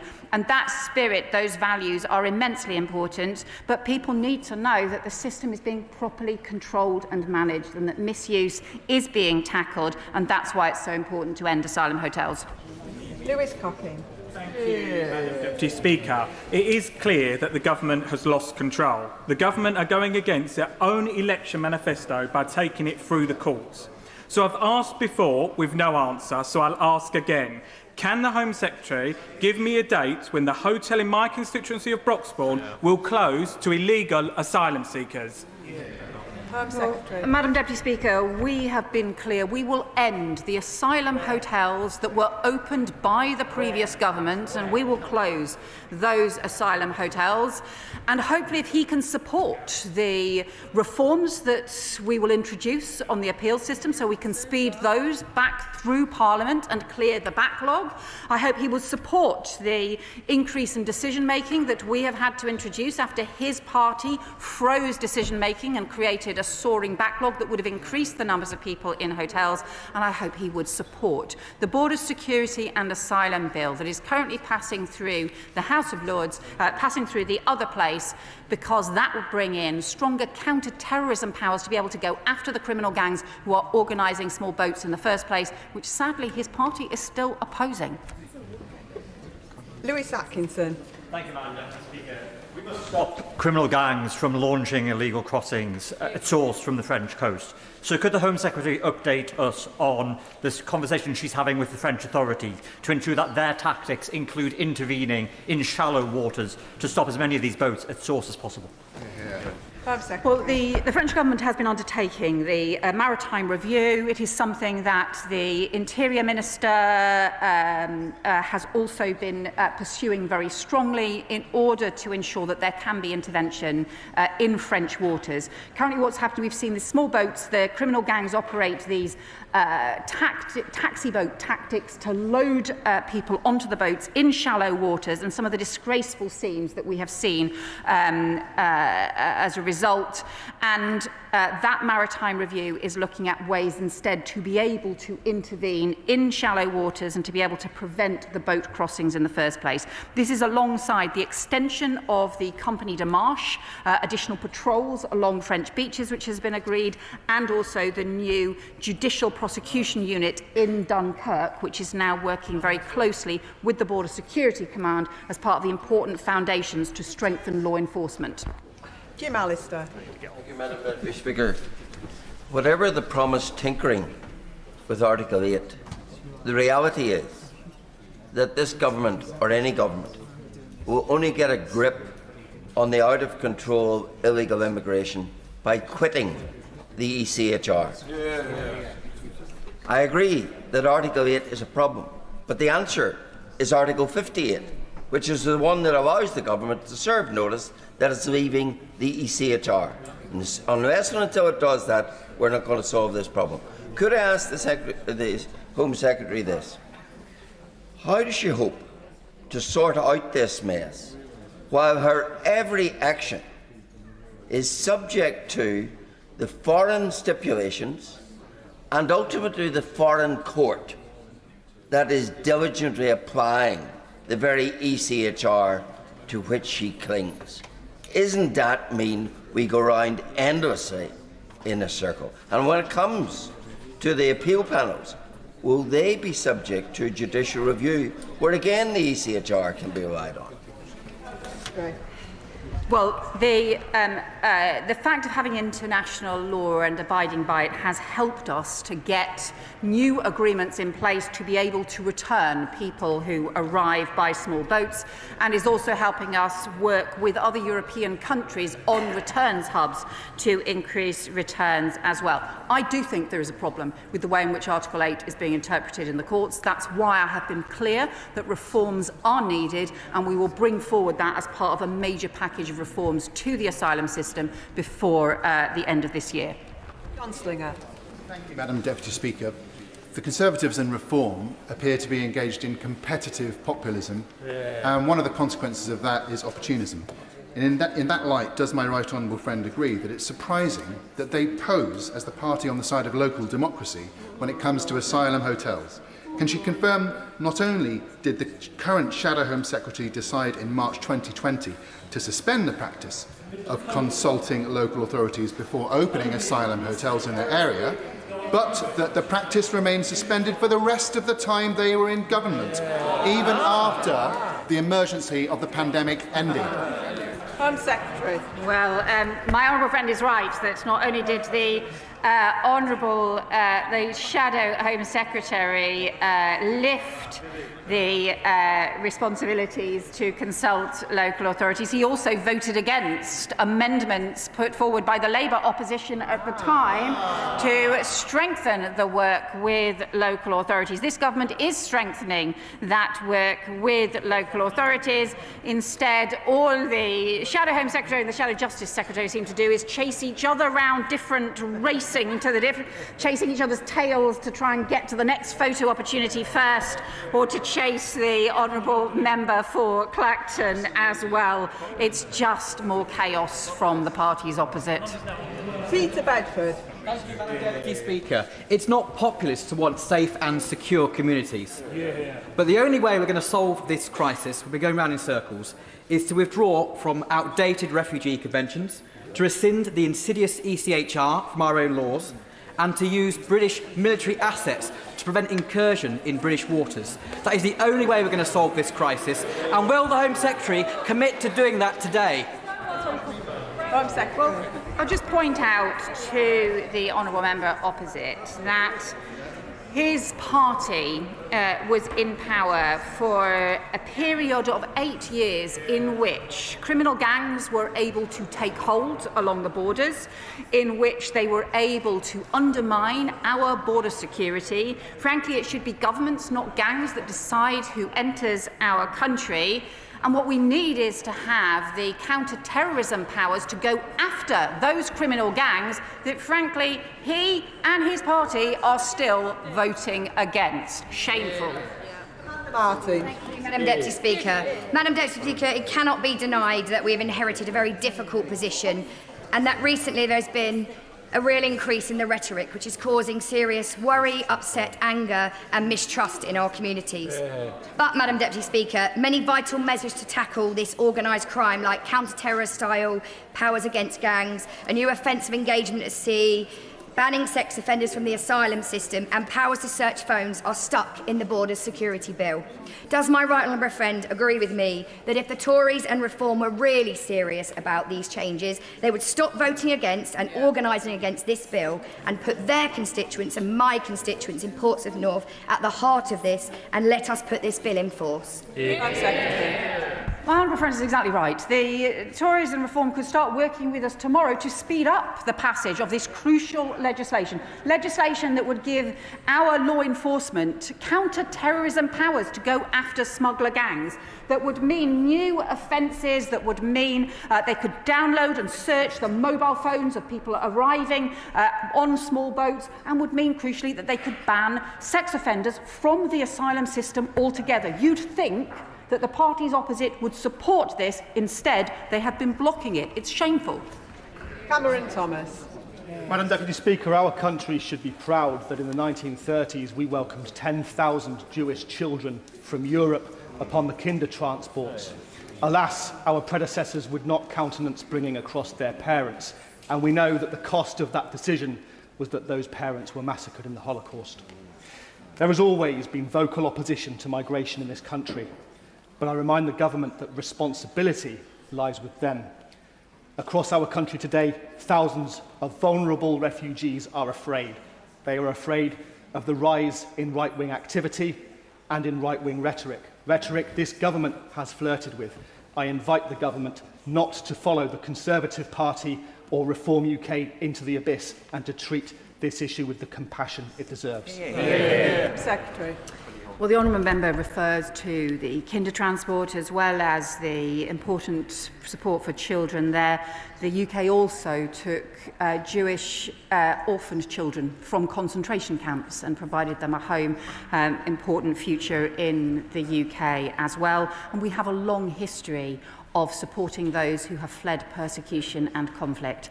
But that is exactly why it's so important that the system needs to be properly managed and controlled. That's why it's so important that we tackle the chaos that we've inherited. It's why it's so important that we strengthen our border security as well, in order to restore confidence in the very system and the very values that he describes that are so important. This government will never pursue the kinds of violence promoting rhetoric that can cause such division. We will always be responsible and serious about the practical steps that need to be taken to deal with the chaos we inherited.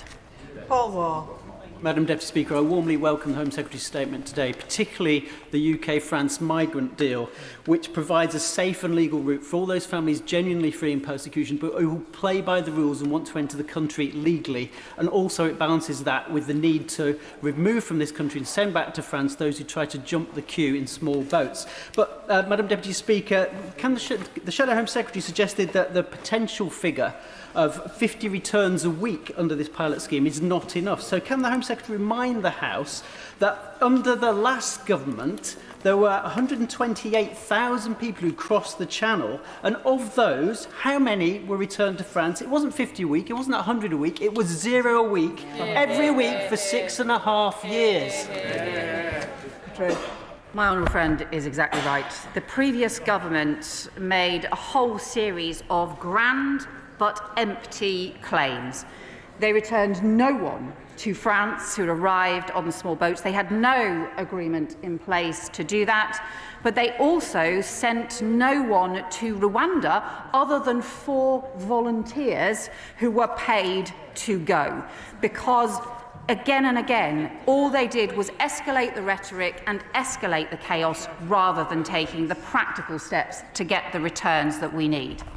Neil Shastrahurst. Thank you very much, Madam Deputy Speaker. And in her statement, the Home Secretary set out that they would have an independent body to process asylum appeals. Well, that only works if it's delivered at pace, if it's resourced, and if it's well staffed. So can the Home Secretary set out when they will start recruiting arbitrators and support staff, when they will be operational at full pelt, will it operate 7 days a week, and if in a year's time we come back from next summer's recess and the immigration rates are higher than they were this year, will she take personal responsibility? Madam Secretary. Well, we're seeking accelerated legislation to bring in the new Independent Appeals Commission, and he will know that once legislation begins its passage through the House, it is then possible to start implementation and to make sure that we can invest in getting the adjudicators, the trained adjudicators, in place as well.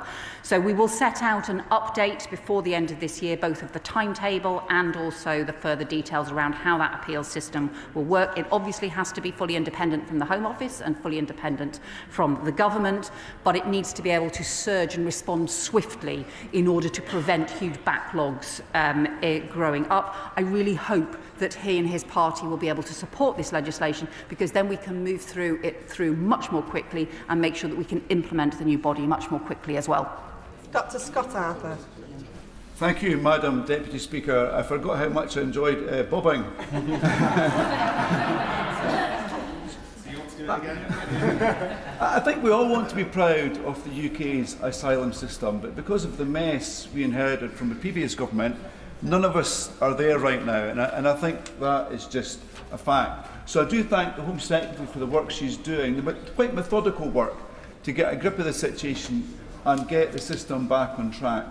It really pains me, though, that some of the people who are behind this mess are now sitting opposite and are seeking to weaponise it, rather than apologising to the country. So does the Home Secretary share my hope that extending the Ukrainian visa scheme, the refugee student scheme, bringing Gaza students here and supporting those injured Gazan children is going to be a chance to show the UK immigration system at its best? Thank you. Well, I hope the party opposite will support Gazan students being able to take up their places and scholarships in the UK, just as I hope they will also support the border security bill, which they are still opposing. Bradley Thomas. Thank you, Madam Deputy Speaker. The government appears to be conflating the terms illegal immigrant and asylum seeker. The UK has rightly in the past taken in asylum seekers, including Ukrainians who have been fleeing persecution, but these are different to those crossing the Channel illegally, the vast majority of whom are men aged 20 to 30 with no children or families appearing to cross with them. So I've got 3 questions for the Home Secretary. First one, does she agree with the Prime Minister's comments that the UK has plenty of housing to accommodate illegal immigrants? Will she rule out the use of houses of multiple occupation, and will she rule out the use of social housing for illegal immigrants? Madam Secretary. Well, I would say to the honourable member, given what he said about crossings, I hope he would support the French pilot agreement that we have in place, which means we can return people who make these dangerous or illegal journeys so that we can return them to France, but in exchange we also have a legal process for people who apply properly, who follow the rules and who go through security checks. We've been clear that the way to tackle the chaos in the asylum system is to end asylum hotels, but to do so as well by reducing the overall number of people in the asylum accommodation system, and that includes sorting out the appeals chaos we inherited from his party. Peter Swallow. Thank you, Madam Deputy Speaker. Respect for each other and respect for the rule of law. The Home Secretary was right to emphasise those as fundamental British values, and they're underpinned by our robust human rights framework, which underscores and protects individual liberties. Winston Churchill knew that, which is why he was such a supporter of the ECHR after World War II. So will the Home Secretary do all she can to protect our human rights framework from those on the opposition benches who would tear it up for a cheap headline by campaigning as hard as she can to make sure that the ECHR is fit for the 21st century and can restore public confidence? Madam Secretary. My honourable friend is right that we do need reforms, but we also need to recognise that international law can help underpin international cooperation. The criminal gangs operate across borders and exploit the fact that too often governments don't operate across borders and law enforcement doesn't operate across borders in order to go after them. So that's why we need that international cooperation in place, underpinned by legal framework. Caroline Verdon. Thank you, Madam Deputy Speaker. The national conversation on immigration and asylum is being dominated loudly by colleagues in this place who have a sorry track record of stirring up division, dehumanising people who are seeking sanctuary from some of the world's harshest regimes and conflicts, and many of my constituents raised their fears with me this summer. As immigration has soared since we left the European Union, would the Home Secretary agree with me that the architects of the damaging Brexit campaign are probably the least likely people to have the answer to the small boat crossings, and that we must do all we can to emphasise the benefits and value that migrants bring to the UK, as they have done for centuries? Madam Secretary. Well, it is the case that the Conservative Party in government managed to also both create the chaos in the asylum system, let criminal gangs take over along our borders, but also saw legal migration quadruple in the space of just 4 years. Immigration has always been an important part of our history, but that is also why it needs to be properly controlled and managed in a fair and sensible way. That hasn't happened too often in the past, but it needs to do so also in a way that is serious and respectful to other people, to make sure that we as a country come together at the same time as making sure there are proper controls in the system. Jim Shannon. Thank you, Madam Deputy Speaker. Can I thank the Home Secretary for her statement? And does the Home Secretary accept that the frustration that many feel about illegal immigration must not ever be confused with the opinion of those who come and add to our society in the NHS, in agriculture or many other jobs in which we rely on help from foreign nationals? And will the Home Secretary not accept that the route to the UK from the Republic of Ireland through Northern Ireland is feeding that frenzy?